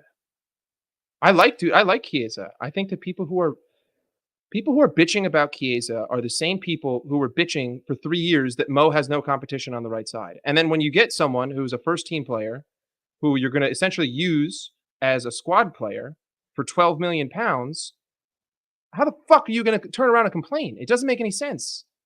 Like given the perspective of the situation and what people believe we need, yeah, I get it. Like he's not a midfielder, he's not a defender. He's not what people view as what we need. I'm not playing on a difficulty. I'm in D1. I'm playing people at the top of the world. I'm like 140 and 30. Um but for the amount of money that he cost, for the amount of minutes that he's going to play, I think it's an absolute bargain. He's like all of a sudden now I don't have to start Ben Doak in Carabao Cup play, right? Like I can start Chiesa. And let's say for some reason Luis Diaz and Cody Gakpo start to fall off. I can swap Chiesa to the other side. To me, he's the kind of player that also matches it because he's technically good. And you need to be technically good in order to play in this slot system from what we've seen over the past 2 weeks. Like, this is going to be a team that plays one touch football after long spells of boring possession with high pass accuracy. So, like, literally the opposite of Darwin Nunez in every position. Like, we don't need chaos ball. We need people who can hold the ball and maintain possession and not make a stupid pass. And if Chiesa stays healthy, he's that guy. And for the amount of money that we're paying for him, it's a no-brainer. Because I don't want Doak as my right wing cover for the entire season. God forbid Mo gets hurt. But the bigger problem that I have is that The bigger issue I have with everything is that the way that we're operating right now is under a sell to buy model. Like we've made like 80 million pounds in selling youth players, and we've only spent like 35 million on Mamadashvili and Chiesa, which means that you have 50 million in the green with a new manager coming in. That doesn't make any sense. How are you going to go into transition team? How are you going to go into a transition season and record a profit? Like I understand you just want to buy players to buy players. Like I get that mentality, like that counter argument, but you can't tell me that Zubamendi is the only technically gifted defensive minded midfielder who can play in a double pivot. Like I don't even think that a DM is essentially what Arnie wants. Arnie just wants someone who can play alongside in the double pivot, who's press resistant, who's a good technical dribbler, and can hold up possession. That's it. Because right now, through the first two games, we defend as a unit. Not once did we have one midfielder essentially blocking off the counterattack. It was a counterattack that was met by six charging defenders. If you defend like that, then how are you going to sit there and tell me that Rodri is of use in this team? Obviously, Rodri is of use in any team, but that style of player, that's not exactly what he's looking for. Um, and the only logical explanation that I can think as to why we didn't buy a midfielder is because Arnie thinks that he can do the job with what he has up until, let's say, January. And then in which case, if we needed to pay a little bit of a premium to buy a midfielder, we could do that. If we don't get injuries, I think that this team will be fine. The problem is, are we going to get injuries? I don't know. I have no idea. I have no idea if we're going to get injuries. Arnie Slot was brought in because his teams have, a low injury record, but I'm not going to, balance my entire season on the hope that this one guy is magical enough to turn my injury prone players. Why'd you stop your run into non-injury prone players? But I like Chiesa. I think he's good. I think it's a good signing. I think it's a bargain deal. I think our business has been good this season. It's just that our incomings have sucked. I mean, bro, we got 30 million for fucking Carvalho and 25 for Vandenberg. That's ridiculous business. Oh my God. Let's go. Strong woman. Strong woman's sucking right now because I have to talk and play at the same time. But also, this isn't strong woman. This is Liverpool getting railroaded by Chainsmoker FC. Carlo Ancelotti's sitting there, huffing away on his pack of Marlboro Golds, leaning back, enjoying another 3-1 win against Liverpool. Business as usual for the Blancos. But it's okay. We're going to hold our loss on our chin. We know that we'll be back. We probably won't be better because we don't buy anybody, but that's okay. I mean, this is the Liverpool way. We got to be underdog FC. And then when we come in third, we just got to say that we're grateful for being Scouse and that we're the working class and fuck the Tories, right? But no, to answer your question, I like Chiasa's signing. I think it's solid business.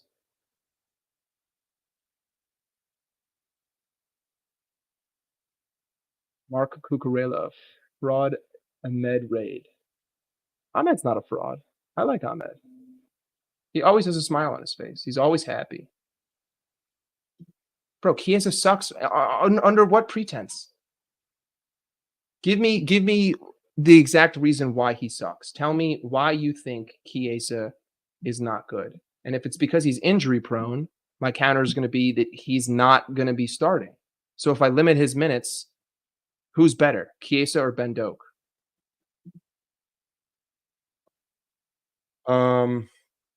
We didn't blackmail him.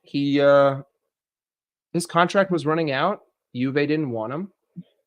Rather than letting him go on a free at the end of the season, give up someone like Chiesa for 12 million.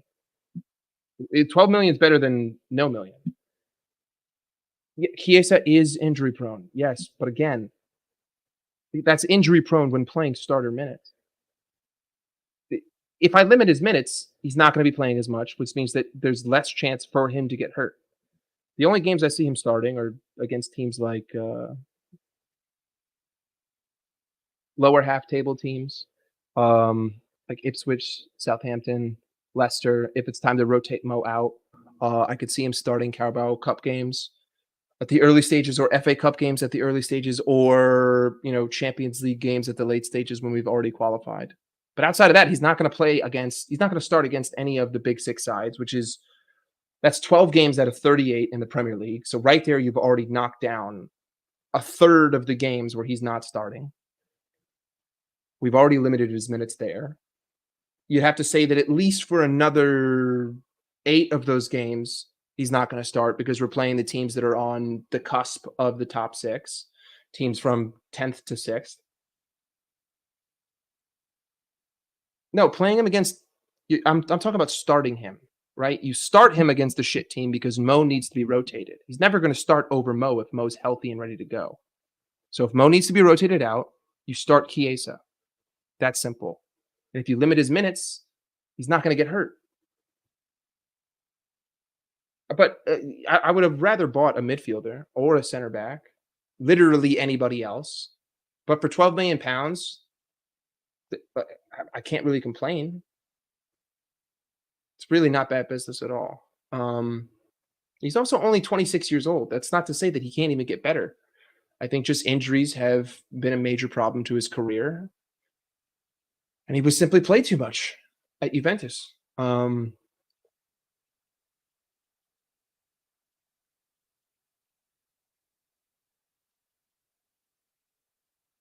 Exactly.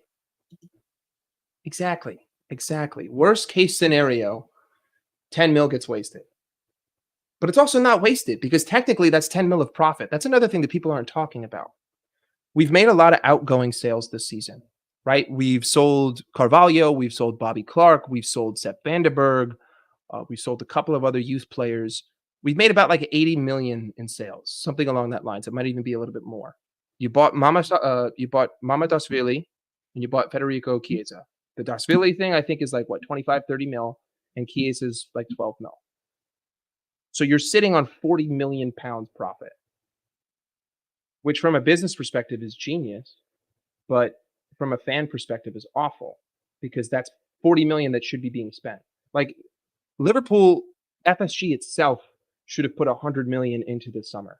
Like the conglomeration outside of the revenue that the club produces should have been investing in the team in a transition season. But right now they're only using the money that they made by selling to buy. But how is it that we're the only team in the top 10 of global revenue that still operates under a sell to buy sort of model? That's what doesn't make any fucking sense to me. That's why it's stupid in my mind. Potentially, but you can't keep youth players forever. I'm almost positive you can't put them back into the youth squad. I don't know. I mean, they could be better.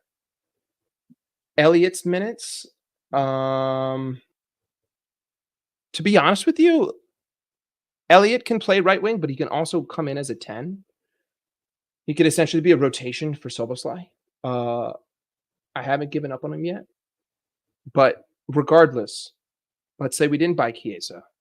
You still have Mo, Elliot, and then Ben Doak are the only 3 players that can play on the right side.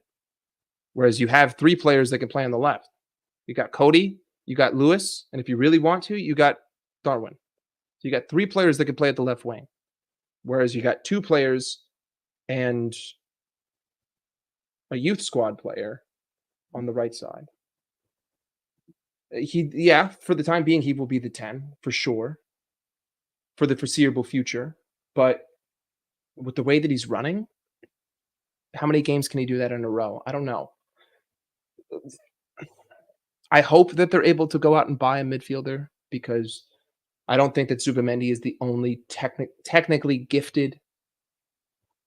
I don't even want to say DM or 6, but Zubimendi is essentially just someone who can be a deep lying midfielder who plays in a double pivot, because he's not like a destroyer, right? He's not like a Fabinho. He's not a Rodri. And I don't see Arne Slot playing a system that leaves a lone 6. Especially when we were in possession, we were essentially doing a 3-2-5, right? So he needs midfielders who can play in a double pivot, and while we're in defensive mode, can sit deep, but while we're in attacking mode, can be ahead of the back three and progress the ball going forward. So to me, it's just more like you need a technical midfielder who has defensive capability. He doesn't even need to be a DM. He just needs to be able to deal with the press and deal with playing in his own final third. How Zubamendi is the only person on the planet that they identified as being the solution to that problem, I don't know. But there's a lot of things that I don't know that are going on at Liverpool. Like, I have no idea. Like, to me, right now, the most logical explanation to the business that we're doing, like I've said, is that the club believes we can get the job done until January. And then once January comes, they can go out and they can buy what they need. Right. So as a fan, we view right now that the holes are a left sided center back and a defensive midfielder. The club might not view it the same way. Now, if they weren't going to sell Stefan, if they weren't going to loan out Stefan Bacecic, I would say they definitely don't feel that way. But because they're planning on loaning out one of our rotational defensive midfielders, it brings into question this theory, whether or not this makes sense. But to me, if you were to keep Stefan, I think that you could have enough to where you could compete in the Premier League and the Champions League. You could bin the FA Cup and the Carabao Cup, or just hope that with heavy rotation, you can make it to a deep round in each of them. By the time January comes, then you can say, okay, I've got 50 million profit from the summer, and I'm willing to put 50 million of my own money in. You have 100 million. Go buy exactly what you need. And if that's a center back and a midfielder, fine. This is exactly what I'm saying. My theory is based on the idea that we're keeping Stefan. If we don't keep Stefan, then I really don't know what the club are doing, and I don't have a logical explanation for it. But in the first two games, the defense hasn't been our issue. Defense in midfield has not been our issue. If you have 92% pass accuracy, you're not going to concede a lot of counterattacks. And the counterattacks that we did concede, we were defending with 8 men in transition. Go back and watch the Brentford game. Every time they had the ball down either side of our wing on a counter, we had 5 people storming back. All of a sudden, counterattack's dead. We've completely outnumbered the opposition, and now they got to kick the ball back to their back line and restart over. Right? If a team has to build up from the back, you're not breaking us down. It's not going to happen unless you're Man City or Arsenal. But even Arsenal, they're not that kind of squad. Man City are really the only team that I fear in terms of just they hold possession and they smother us. If you're able to get rid of that, you've literally solved the biggest problem of last season. Because the biggest problem of last season that any Liverpool fan had was how easy we were on the break. And it was the same thing the season before. Through the first 2 games, Arnie's literally completely destroyed that. That has not been an issue whatsoever. The only chances we've conceded have been through set pieces, and every team concedes chances through set pieces. Going forward, the issue is going to arise in October when I have to play, I think it's like 6 of the top 8 teams in 8 weeks. That's going to be the problem. How am I going to rotate? How am I going to be able to do that week in and week out with the same starting 11, essentially? Because the same starting 11 is, or at least the same starting midfield. I have to play those 3 players every week for this to work. Because you saw, once we brought in Darwin Núñez, we didn't do shit up front. And Curtis Jones was hurt, so he couldn't even come in. And Endo does a defensive job, but Endo's not a ball carrier. Endo's not what Arnie wants. Endo's not the kind of guy that I can play 3 at the back and have him be one of the 2 players who's up front. He wants to stay at the back.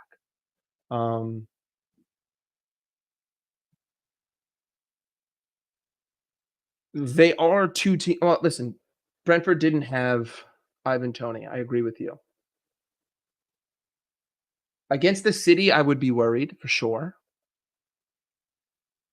Against Chelsea, I'd be worried if it was Cole Palmer.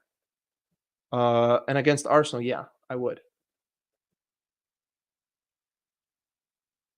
Maybe. You definitely can't commit 2 players to Cole Palmer, for sure. But I don't know. I mean, Gravenberch also has to progress. I think that we're going to learn a lot this Sunday.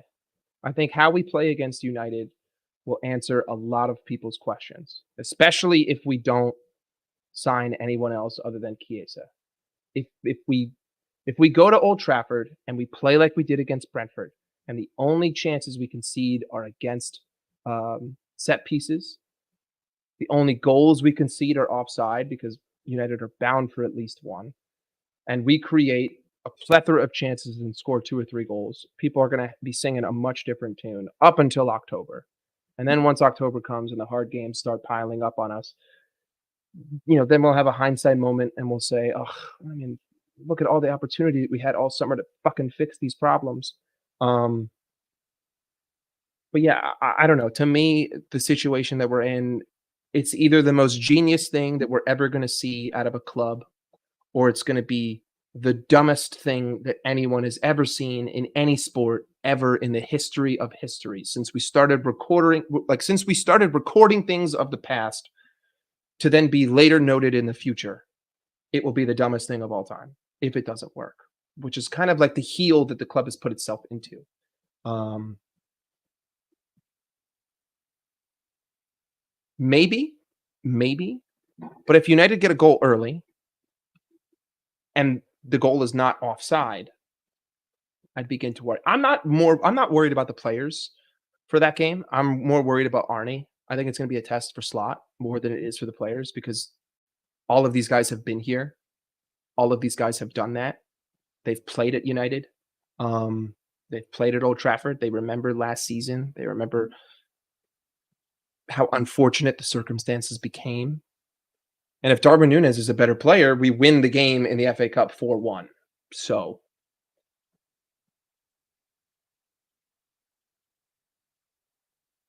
he has every right to. I mean, the club is putting Slot in a position to fail. And if he succeeds, it's all the more impressive. But they're not putting him in a position to win because they're not putting their money into him. How are you going to fucking record a profit on a transition season with a new manager? How? I'd love to know if any team in the history of football, or let's just say in the recent history of football, has brought in a new manager, has recorded a profit, and has done anything. I highly doubt it. Success this season would be, to me, as long as you compete for the league up until the end of the season. I don't expect them to win it. But if we finish the same way that we did last season and we just we're never in first, but we finished 9 points off, I'd say that would be a success. Given the fact that we haven't invested into it, I think that would be a monumental achievement. If we finished on 82 points and we were 9 points off first, I think that would be a huge, massive success. The problem with the whole retaining top 4 is we were 14 points ahead of Villa last season. I don't think that we can drop 14 points worse. I don't think that this team is going to get 14 points worse, and I don't think that Villa is going to get 14 points better. And I don't see any of the other teams around Villa's area being 14 points better. I could see this Liverpool team finishing with 80, 78 points, and I think that that's more than enough to get top 4. Even 75 points, I think that that's enough to secure top 4. I think the bottom of the top 4 will probably be around 70 like it was last season. I think last season Villa finished with 68. So conservatively, if you say that the fourth place team will do 4 points better or do 1 game better, that's 71 points. I don't see us dropping 11 points. And I just don't know who was behind Villa that's going to gain 10 points. That's a lot. That's a significant improvement. I don't think there's any Chelsea fans out there saying that they're going to be 14 points better than they were last season. I don't think there's any Spurs fans who say the same thing. I definitely don't think there's any United fans who think that they're going to be 14 points better than they were. I think that Slot is I don't think he's going anywhere. Because any rational Liverpool fan, if the team started to do poorly, would not turn to him. They're not going to look at Slot and say, "This is your fault." They're gonna look at FSG and they're gonna say, "This is your fault for making 50 million pounds in a summer that you should have been spending 100." No, if you blame Slot, that's criminal because he's being put in a position to fail. He's not being backed. The club is not investing. You cannot blame the manager for doing that. That's like being mad at the foreman of a factory for letting it burn down, even though you're the person that went in after hours and set the building on fire. Does that analogy kind of make sense? Because FSG are essentially going into the factory of football of Liverpool Football Club, and they're lighting a flame, and they're just like, "We're just gonna let it burn. That's all good. It's all good. We just took out a fat insurance policy. We hired this amazing arsonist. No one's gonna know that this was an inside job." And if Arnie happens to be in his office, he happens to be in his office. Hopefully, he took sick that day. But I think that you can push for top four for sure. I mean, if you guys play like you did against who was it? If you guys play like you did against Wolves in that second half for more spells this season than you did last season, for sure. I think ultimately consistency is just going to be your biggest issue. Um, are you able to do it week in, week out when the games start piling on? I definitely fancy you guys over United for sure. But again, it's only 2 weeks in. I can't make a gross assumption like that on the whole season with a new manager at a team that has been, just an absolute roller coaster ride. Because you had amazing spells last season, and then it would just seem like completely randomly on the drop of a dime, you would just fall over. I think that this is being a little brazen. I think that that's being a little bit too chesty. When I say consistent, I mean for every 4 weeks you put in 3 good performances. Like that's what I mean by consistency. I don't see Chelsea doing that in the first season under Maresca. If you do, albeit to you, fair props. But I need to see it over an extended period of time against good quality opposition. Big up to Omar. Go subscribe to his food channel. Big up Queens. Go find where he works and buy a suit off of him. And support United however you can, whether that's hating on them or not, but support them with him. I do think that Chelsea games against the top 6 teams will be fun to watch because I think attacking wise, you guys are great, but defensive wise, I don't know.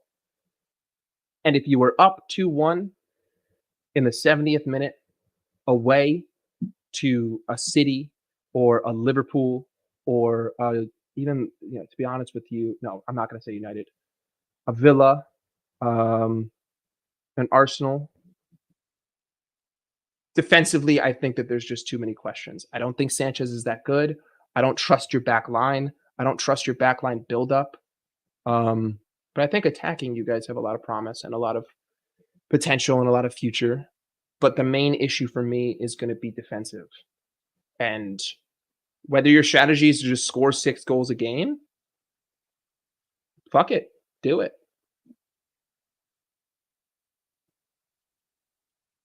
On paper, you can make that argument.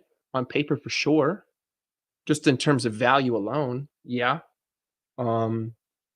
Age, potential, sure.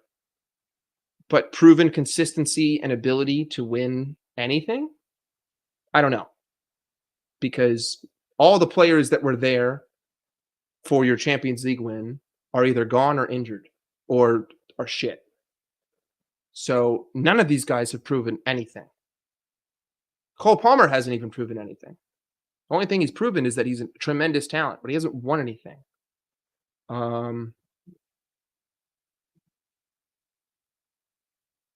I think Nkuku has more potential than Joao Felix. I think his skill set is more diverse. I think he can offer more. But I think that Felix just has a bigger rep. He's got more clout. It's a bigger name. He's also been around for a really long time.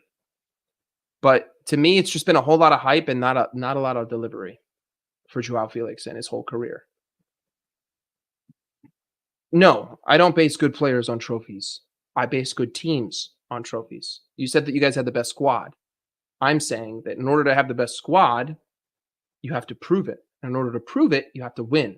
And all your winners are gone or hurt, barring Reece James. But I don't know his injury situation. I don't know how hurt he is.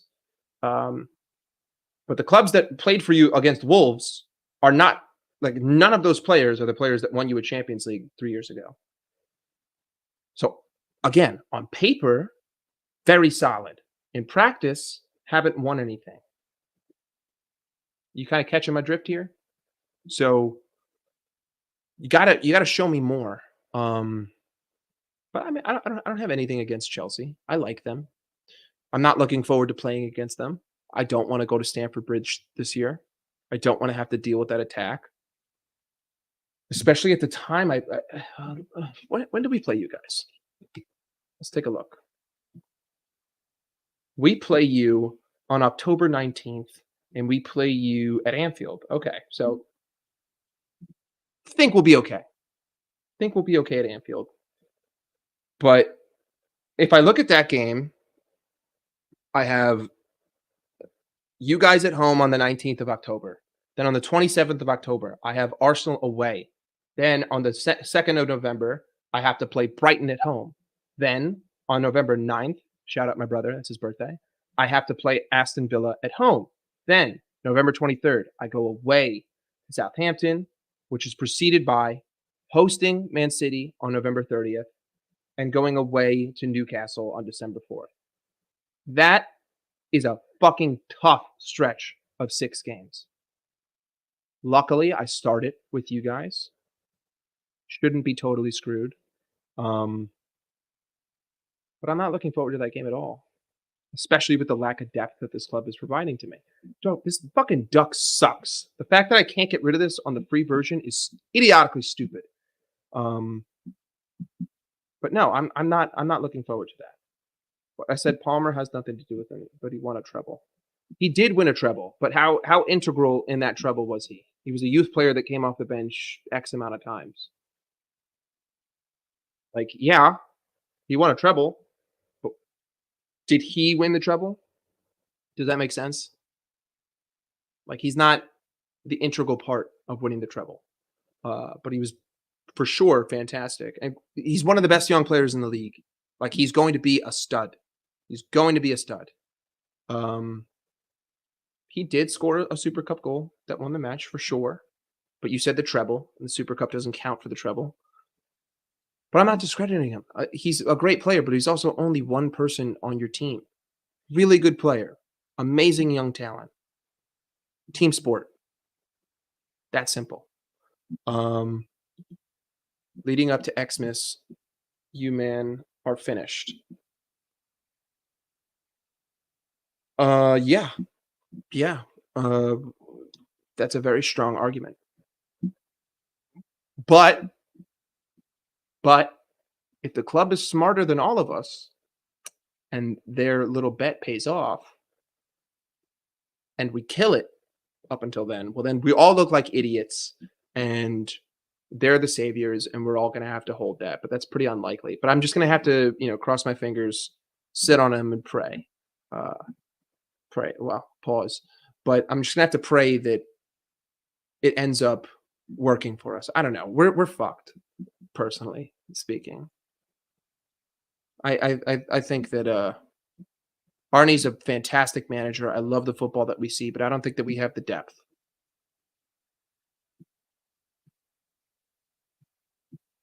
Of course, Arnie's a brilliant manager. What he did at Feyenoord is beyond impressive.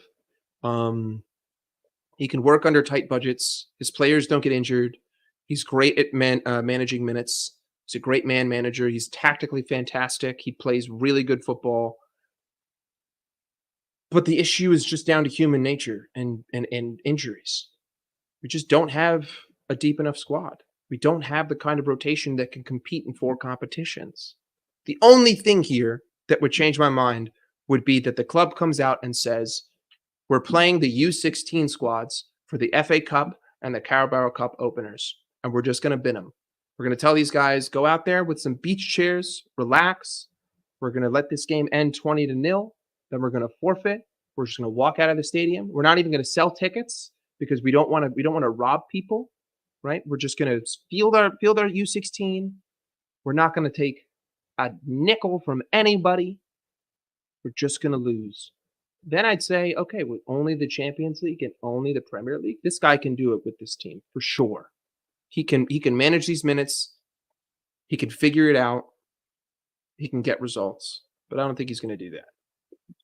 Because like he says, if any of them get hurt, Odin can't save us, which is very true.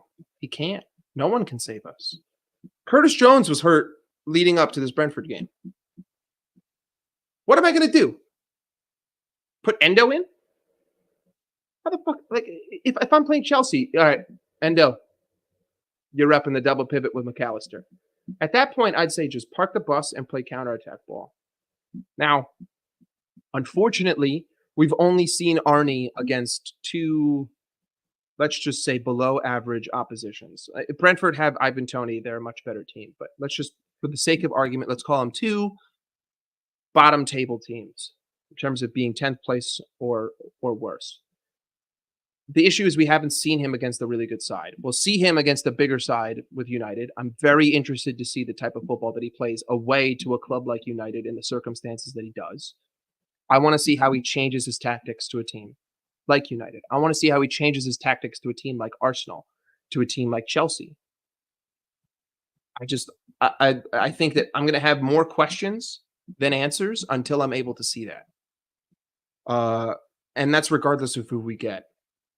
Because ultimately, I can still sit here and make the argument that, depth might not even be the answer. Adding depth in the midfield might not guarantee you to finish higher than you would without it. There's no guarantee there. There's no guarantee that the player would work, which is another reason why I kind of hear the excuse of we want to wait for the right signing. Like, I get it. Like, you want a technical midfielder who can play in the double pivot. Understand that there's no guarantee that if you just go out and drop 40 million on an Ederson, that all of a sudden that makes you contenders, because it doesn't. It's still a risk. But we'll see. Only time is going to tell.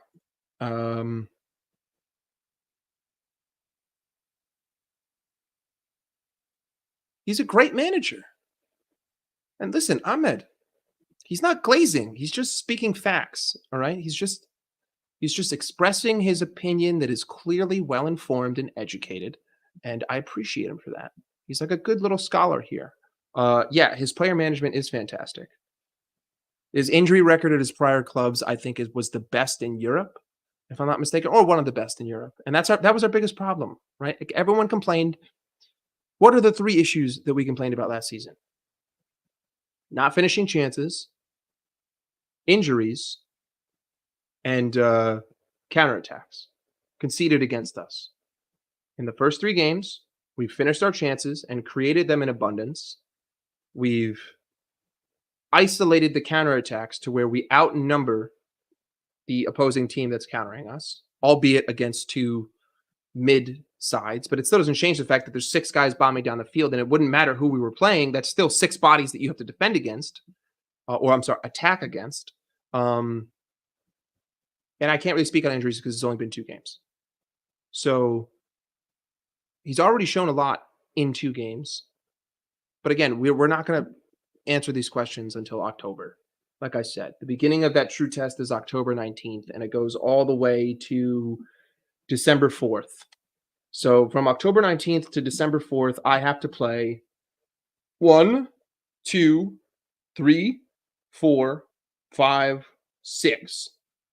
6 of my 7 games are against top 8 teams from October 19th to December 4th. And then that's followed by Everton, Fulham, Tottenham, and Leicester. So I have to get through those games. I don't know if I can.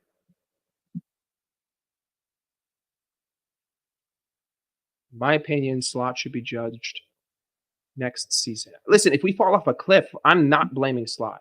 You will never hear the word Slot out from me unless everyone is healthy and everyone is producing, and his tactical decisions are the reason why we're getting destroyed.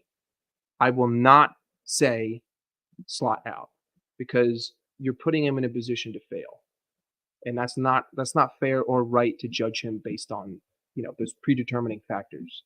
If you're going to record a profit in the season that he comes in, fuck you. You know.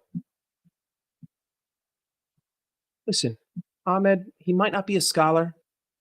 He might not even be that decent of a pro club striker, but he's a very nice guy, and he's a good creator, and he's a decent Chelsea fan. Plus, he stays up really late, so relax. All right, it's not his fault. He's not able to keep his wits about him 24/7.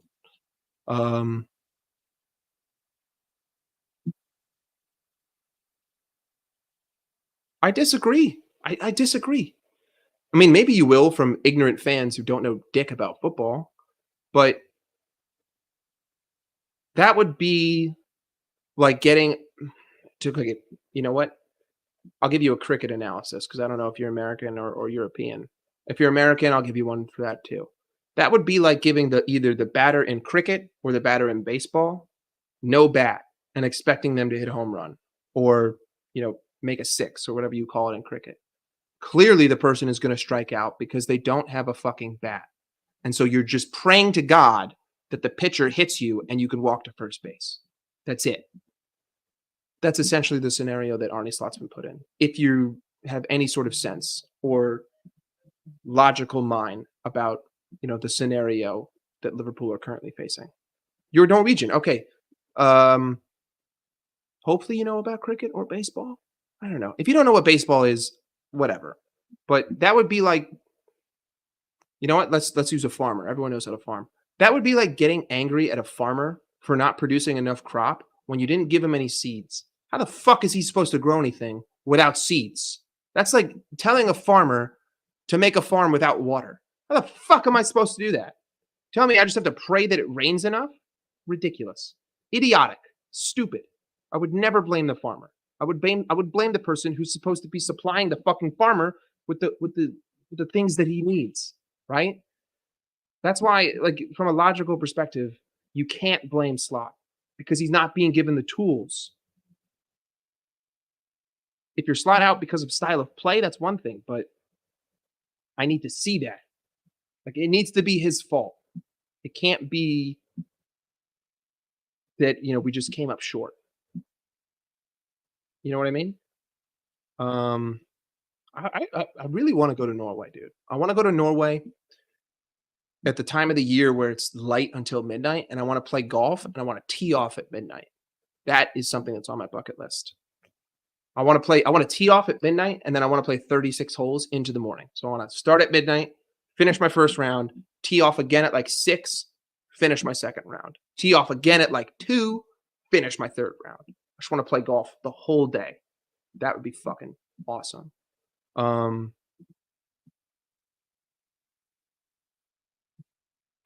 You could see me on American Waffle.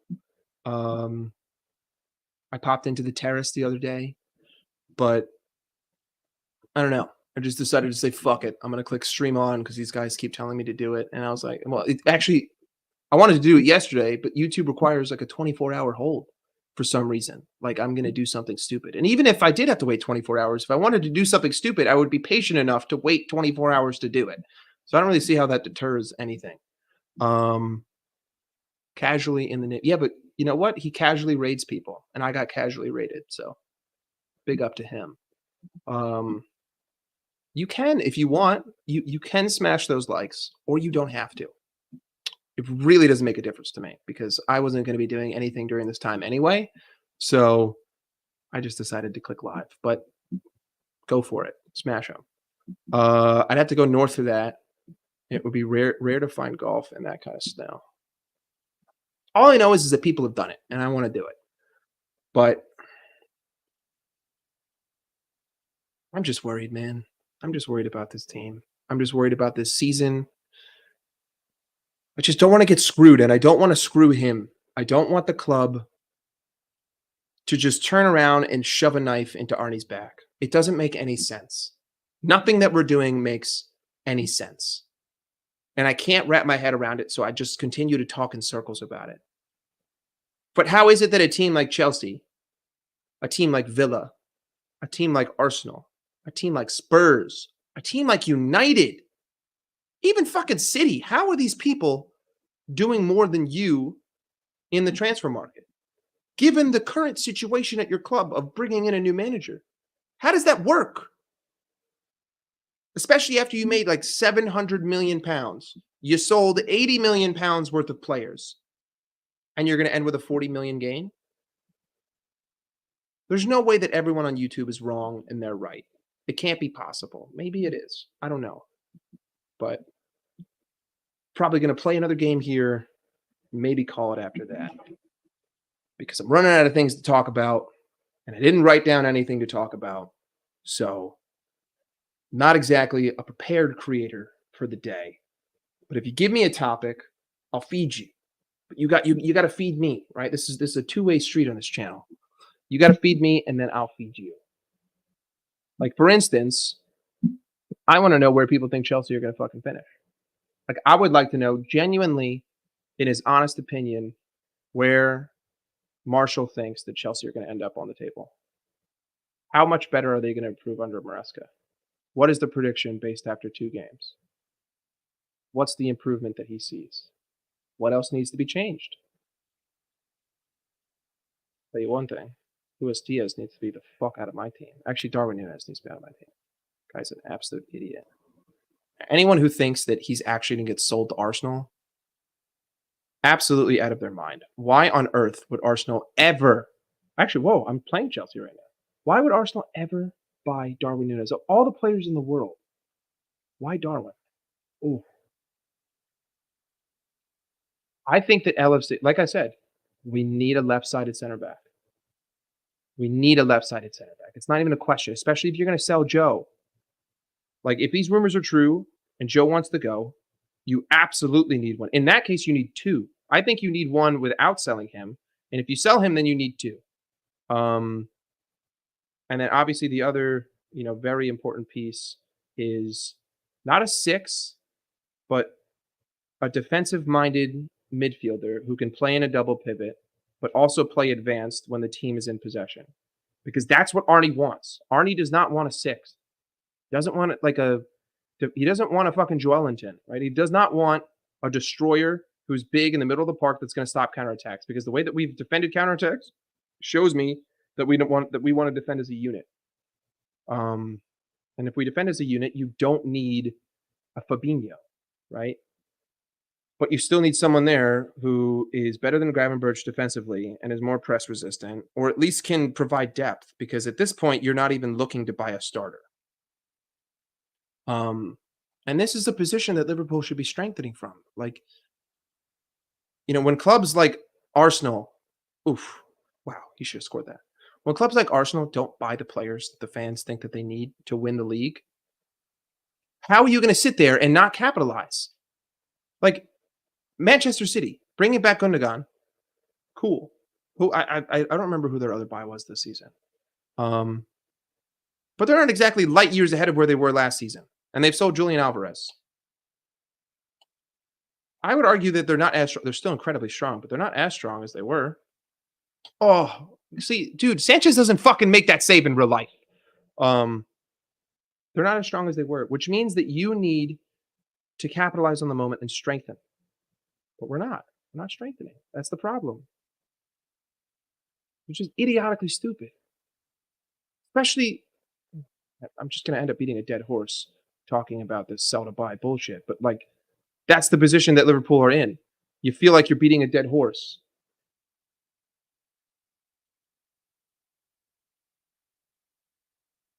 Oh, I can't read that big of a bubble while I'm trying to play defense here, especially against your club. I cannot allow a bunch of Chelsea fans to watch me lose to Chelsea. That would be embarrassing.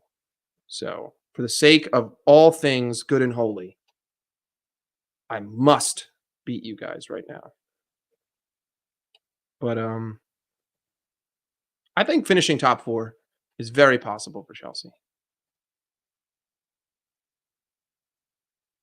No way, no way. Okay. Especially considering that I think that the other teams are weaker. I don't think that Tottenham are gonna be as good as they were last season. United are not improved. Um, who else were you competing with? I also think that you finished below where you should have last season. Like, just objectively speaking, you guys just had lapse of concentration at pivotal points in the season, and seemingly untriggered drops in form, which shouldn't have happened based on the quality that you have in your team. But you know, could also be wrong. I don't think you guys are that bad. I also think it's just the combination of the fact that the other teams aren't that good. I think the overall quality in the entire league is going to drop this season. I don't think that the winner is going to be at 90 points. Um, I don't think any team sees 90 points this season. I think that the winner will probably be around 85, 87, especially with the addition of more Champions League games and the pressure on Arteta. I don't see it being so high scoring in terms of overall points, but I also could be wrong. Fuck off. No way. Who's that? Madueke? Oh shit. Oh shit. Let's go. That's what happens when you face Kanate.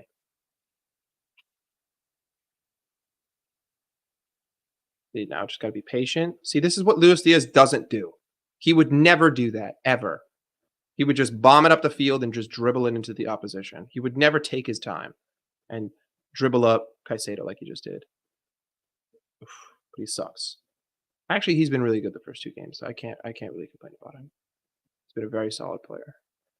Created chances, he scored goals, he wasted a few, but whatever. We can't really complain. What am I gonna do here? What am I gonna do here? See, if Chelsea played like this, I'd say you guys could definitely make top 4. Patient, not being stupid. Who's that? Nkuku? Okay, see, that's the kind of that's Pochettino ball right there. Nkuku holds the ball, passes it right to Van Dijk. That's Poch ball. Now I gotta match that with slot ball. Mudryk never does that. Never in a million years does Mudryk fucking nutmeg me. Help! I need help.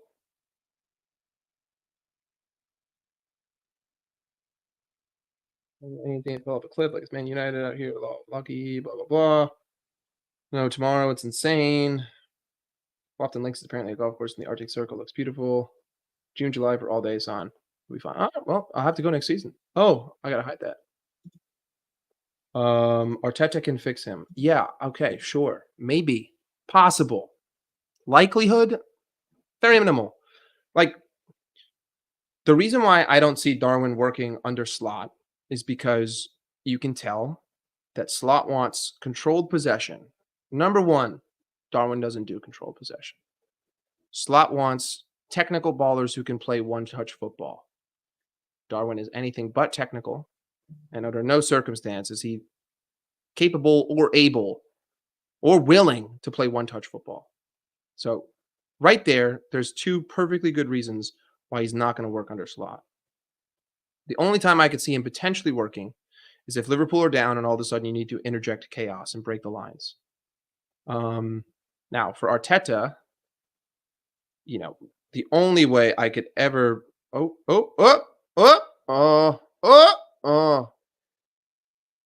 Arteta again, I feel like it's the same thing. It just doesn't make sense to me. Not to mention, bro, he has the worst conversion. He's got like the worst conversion rate out of all strikers in all of Europe. The dude is like 8 percentage points worse than Nicholas Jackson. That's terrible. Like 12%. He was like 12 percentage points worse than Hoyland. That's awful. And he had the best creator in the league last season, putting chances up on a platter for him.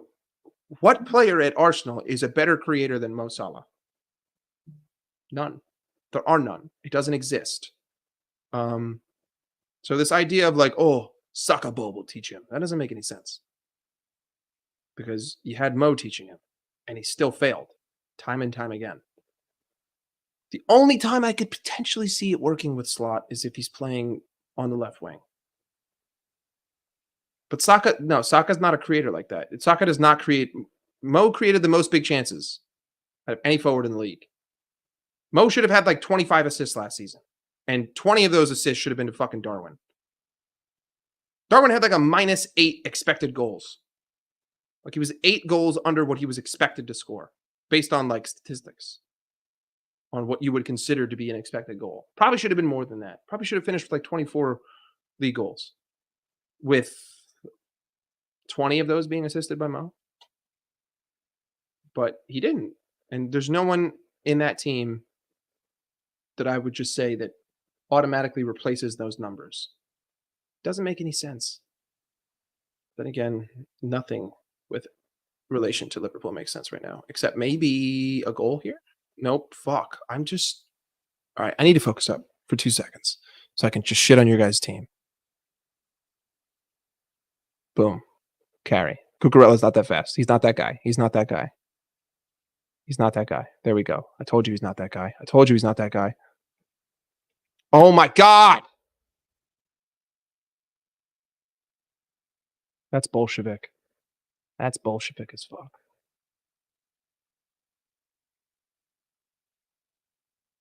Cucurella's not that. He's not that guy. Neither is Nkunku. Nicholas Jackson is most definitely not that guy. That's bullshit. That's bullshit. That's bullshit. So fucking stupid, bro. I can't play on stream. This is why this game's unrealistic. Nicholas Jackson would never score against Liverpool. So dumb. That's so stupid.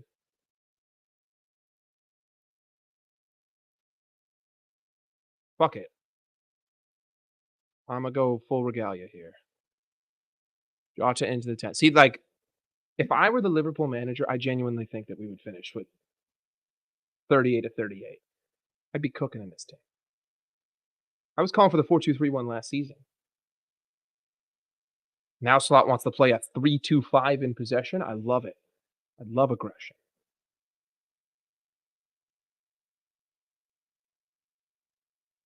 We'll see.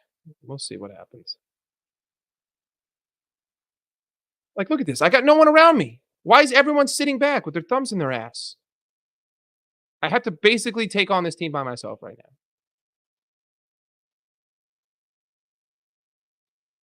One touches. Jota. Let's go. That's why I'm the GOAT. Broke you down at Stamford Bridge. Played FIFA in your backyard and scored against you. Now Enzo gives the ball away to Jota. Thank you very much. See you next Tuesday. Oh, hello. Oh, what's up? Ooh, fuck. That's a pen. No, it's not. I'll take the ball right back from you. Oh, God, fuck me.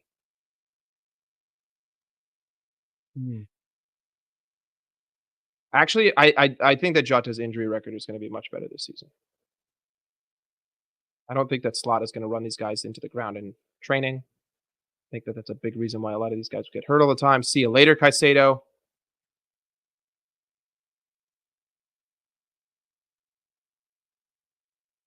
Oh, I can't have this game end up as a draw. That would be too realistic.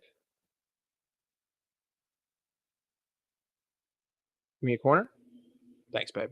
I think he's going to be much more fit this season. I don't think he's going to get as many minutes. I don't think we're going to run our players into the ground during training. And if he could stay fit, I'm not worried about the 9 at all. But it's just a matter of, can he stay fit? I don't know. I really don't. I hope so. But you can't guarantee no injuries. And the problem is that the club thinks you can. Jota's our best number 9. And he's also the best finisher. Like, don't mistake it. Jota is a better finisher than Mo. Um, direct in front of goal. Let's just put it that way. Jota's the best finisher on the team. Mo's the best attacker by far. The donkey. The donkey scored. Oh my god. Oh my god. The donkey scored. I mean, what's more embarrassing, losing to Liverpool at home or losing to Darwin Núñez? Ugh, he never scores in this game too. The only reason why I play him is because he's fast. But I've been playing more like a slow build-up style, so I really shouldn't play him anymore. Um, I love Jota. Oh, no way. Let's go. Who is that? Jackson? That's more like the Nicholas Jackson we've seen in real life. Picking it directly into Allison. That's what I oh, fuck. Uh-uh. Uh-uh. Uh-uh. Uh-uh. Yeah, I'm pulling my players. Fuck! Fuck! Bro, Nicholas Jackson has never scored 2 goals in his life, except maybe against 9-man Spurs. Oh, so bad. That's just like, the problem is the defending in this game sucks.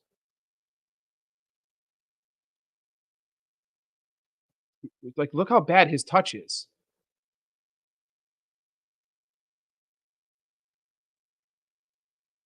Oh my god, Darwin is, the GOAT. Darwin is the GOAT. He's not scoring 2 goals in a single game this whole season, by the way. I'm just gonna put that out there right now. Darwin Núñez will not have a double for the entire calendar season. Won't happen. He can't do it. Newcastle was a fluke. Won't ever happen again. I don't even think he'll get 2 GA in a game. I genuinely don't even know when he's gonna start. Because if Jota gets hurt, I think that Slot favors Gakpo in the 9. I would. Because Gakpo can actually play one-touch football. Darwin cannot play one-touch football. Not possible. See, like, he does that kind of shit. I won, baby. Let's go. Darwin can't play one-touch football. And if you can't play one-touch football, you can't play for Arnie. Look at this, bro. I'm going to get relegated out of D1.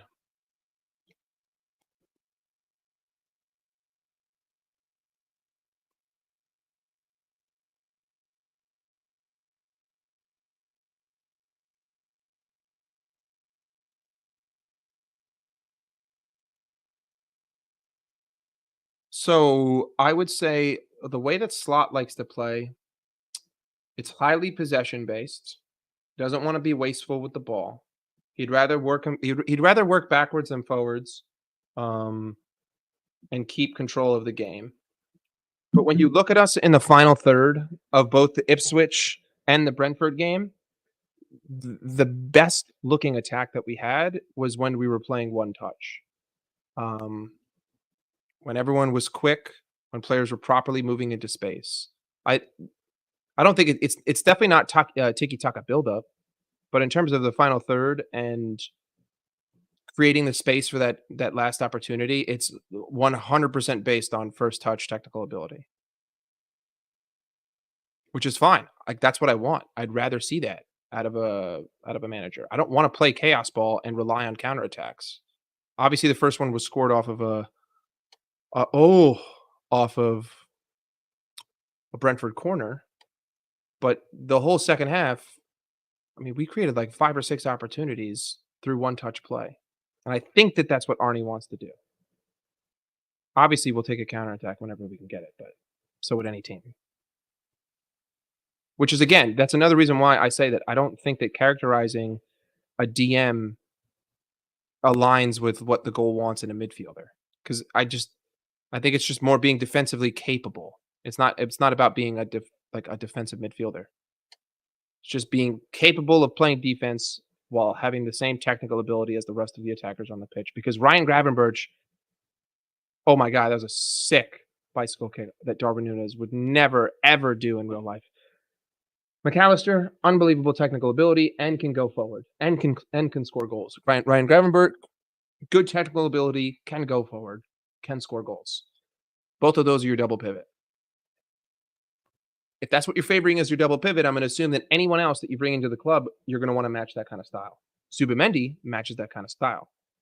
How many other midfielders in world football that are available to buy match that kind of style? I don't know. Probably like 5, 6. How many of those are at a reasonable price? I don't know. How many of those do the club want? Clearly none. Yeah, the issue that I have with football is that, like, my opinions are my opinions, but how much do my opinions actually oh, that's got to be a pen. How is that not a pen? How much do my opinions matter, and how much am I going to allow it to affect me? Because I'm not the club, I'm not making the decisions, and other people drive themselves miserable. Um, I have to just trust as a fan. I'm always going to say my opinion, but I have to trust. And unfortunately, the club is putting me in a situation where I have to trust a fucking idiot, but hopefully that idiot is secretly a genius. And if so, we're all the dumb ones. But we'll see. We'll see. As long as we beat Chelsea, I'll be happy. As long as I mean, dude, we only took 16 points out of 36 against top 6 sides last season. Never going to win a league like that, right? People say that we lost the league to Crystal Palace. We lost the league to Everton. Bullshit. Lost the league by not taking fucking points off of um we lost the league by not beating Arsenal at home. We lost the league by not beating Man City at home. We did lose the league because of Crystal Palace and Everton, but like first and foremost, it's the home games against big oppositions that matter the most.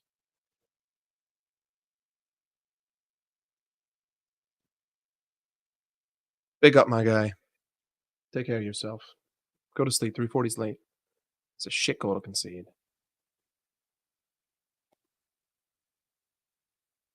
Oh, oh, oh, oh. Oh, Bill.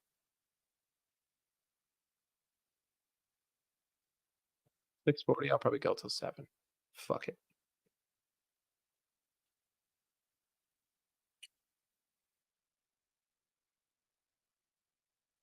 No, thank you.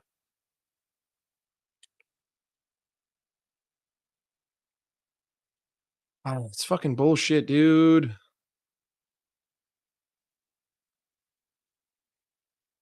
Fuck out of here.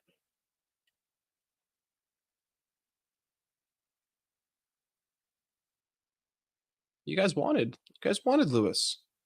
Oh my, what is that? What happened to wanting to buy him from me? I thought you guys wanted to buy Lewis Diaz from me. 60 million cash, I was told up front.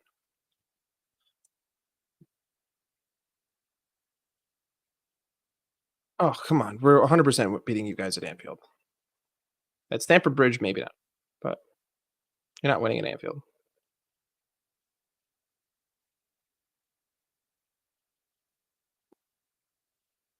Mm-mm. That's so dumb.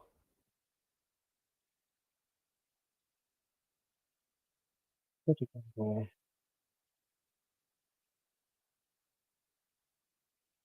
The Jurgen Klopp goal to concede.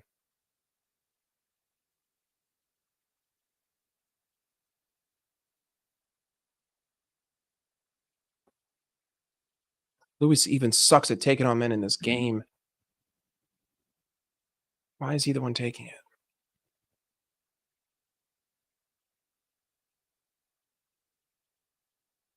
Oh, oh,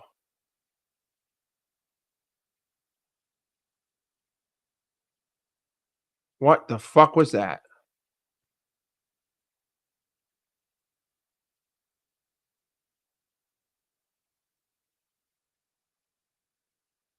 Oh my god. Well, at least people are starting to leave as I'm getting my ass handed to me. That's a good thing.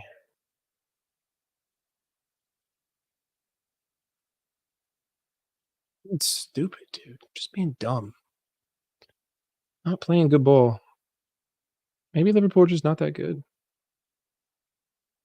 Maybe we're destined for failure. Maybe everyone's right. Maybe we're a joke of a club.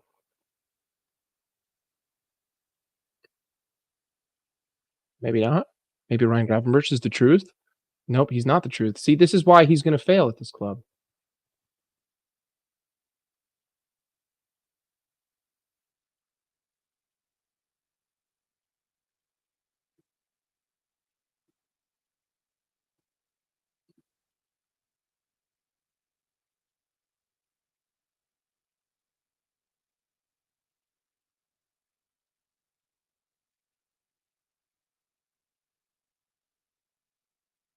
Come on.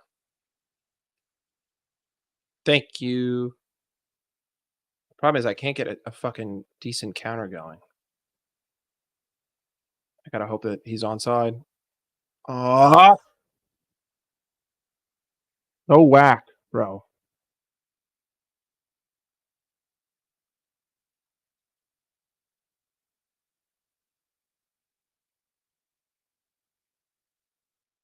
No way.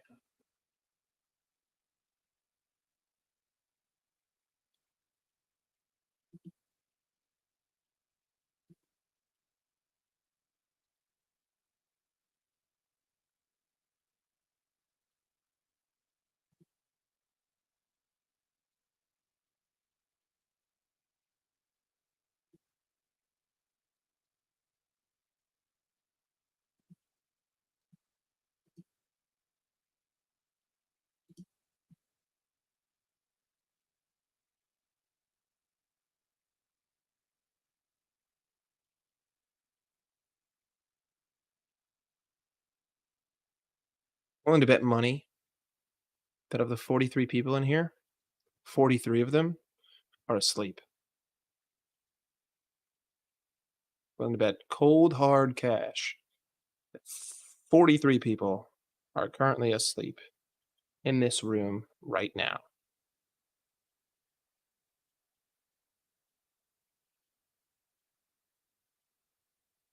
Which is kind of crazy to think about.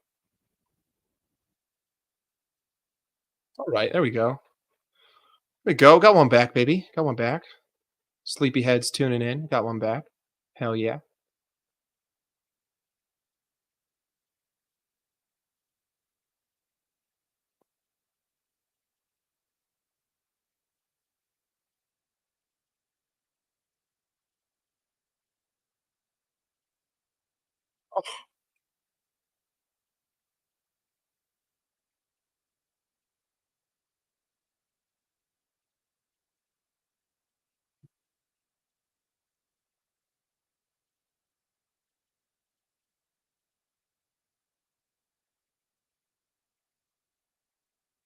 Ah, fuck.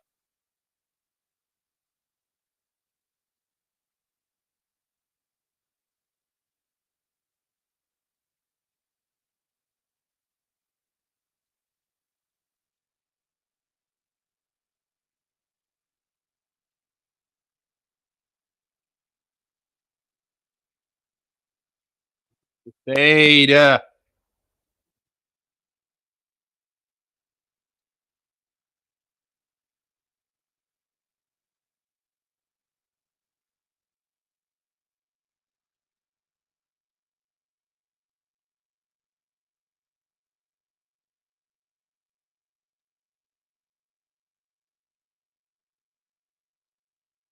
Gotta get back on side there. Yep. My hypothesis stood. 43 napping babies.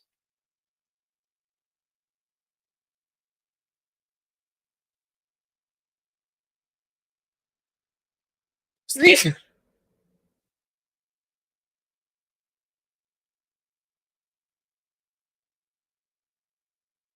Okay, there we go. Mm-mm. Something else I would do in real life too.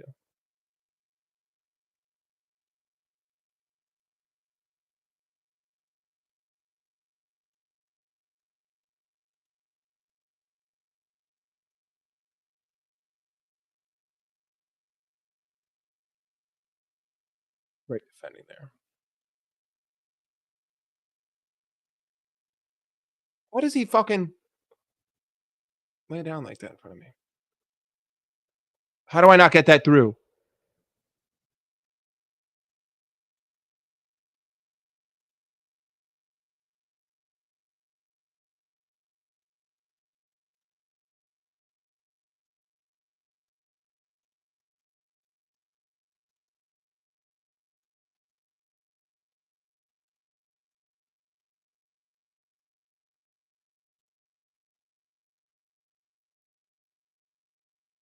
I'm gonna pass to. Oh my god.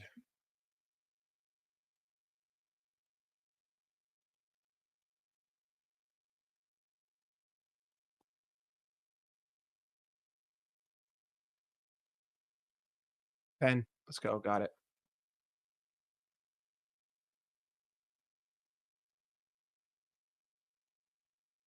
Panenka. Let's go.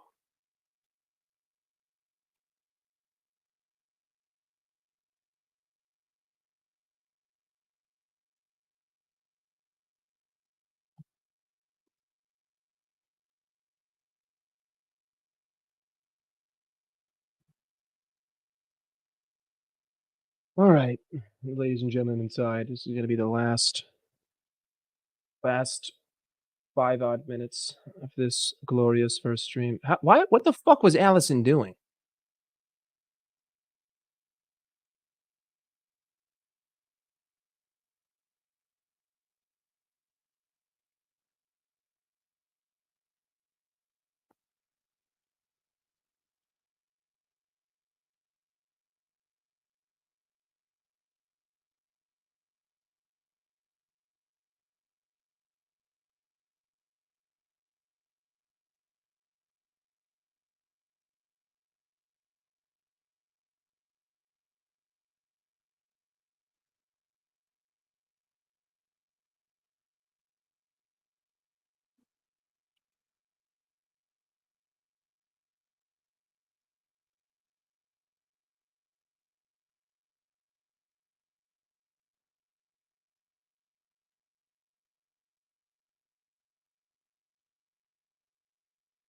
No way. No way. How does that not get through?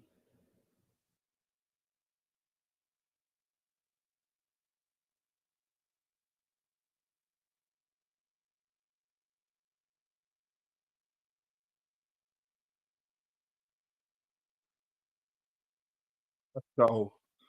Way to finish it. That's right.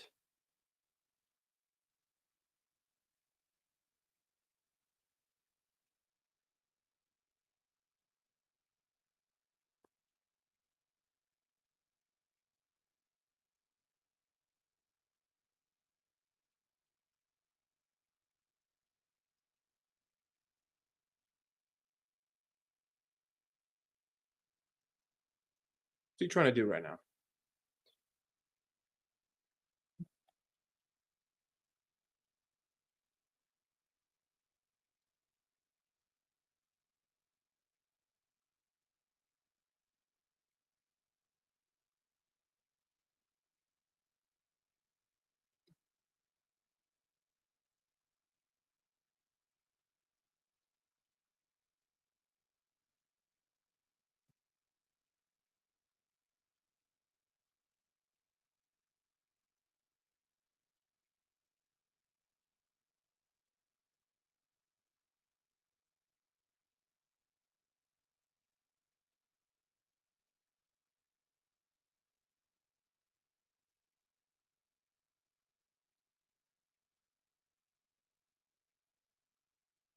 No way.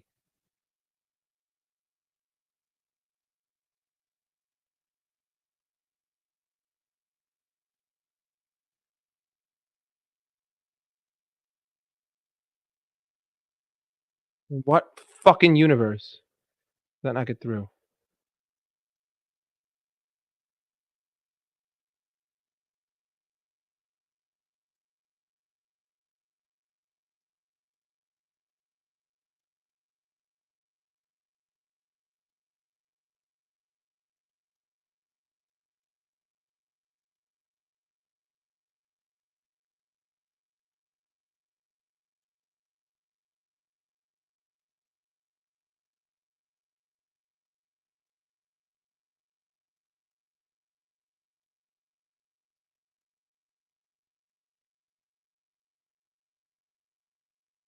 How is that not a foul? I can't concede now. I can't concede now. I can't concede now. I cannot concede. What a fucking tackle. All right, ladies and gentlemen, or should I say, okay to all the sleeping people in here. That is going to be it for the first ever stream thing. Big up to you. Big up to your naps. Big up to your sleeping habits. Don't forget to like. Don't forget to not subscribe. Don't forget to unlike the video. Don't forget to dislike. Don't forget to subscribe and then unsubscribe. Um, don't forget to just do whatever the fuck you want. I don't know. I don't know how to end this shit. I'm just gonna end it. Big up. Thank you. Enjoy your naps. Deuces.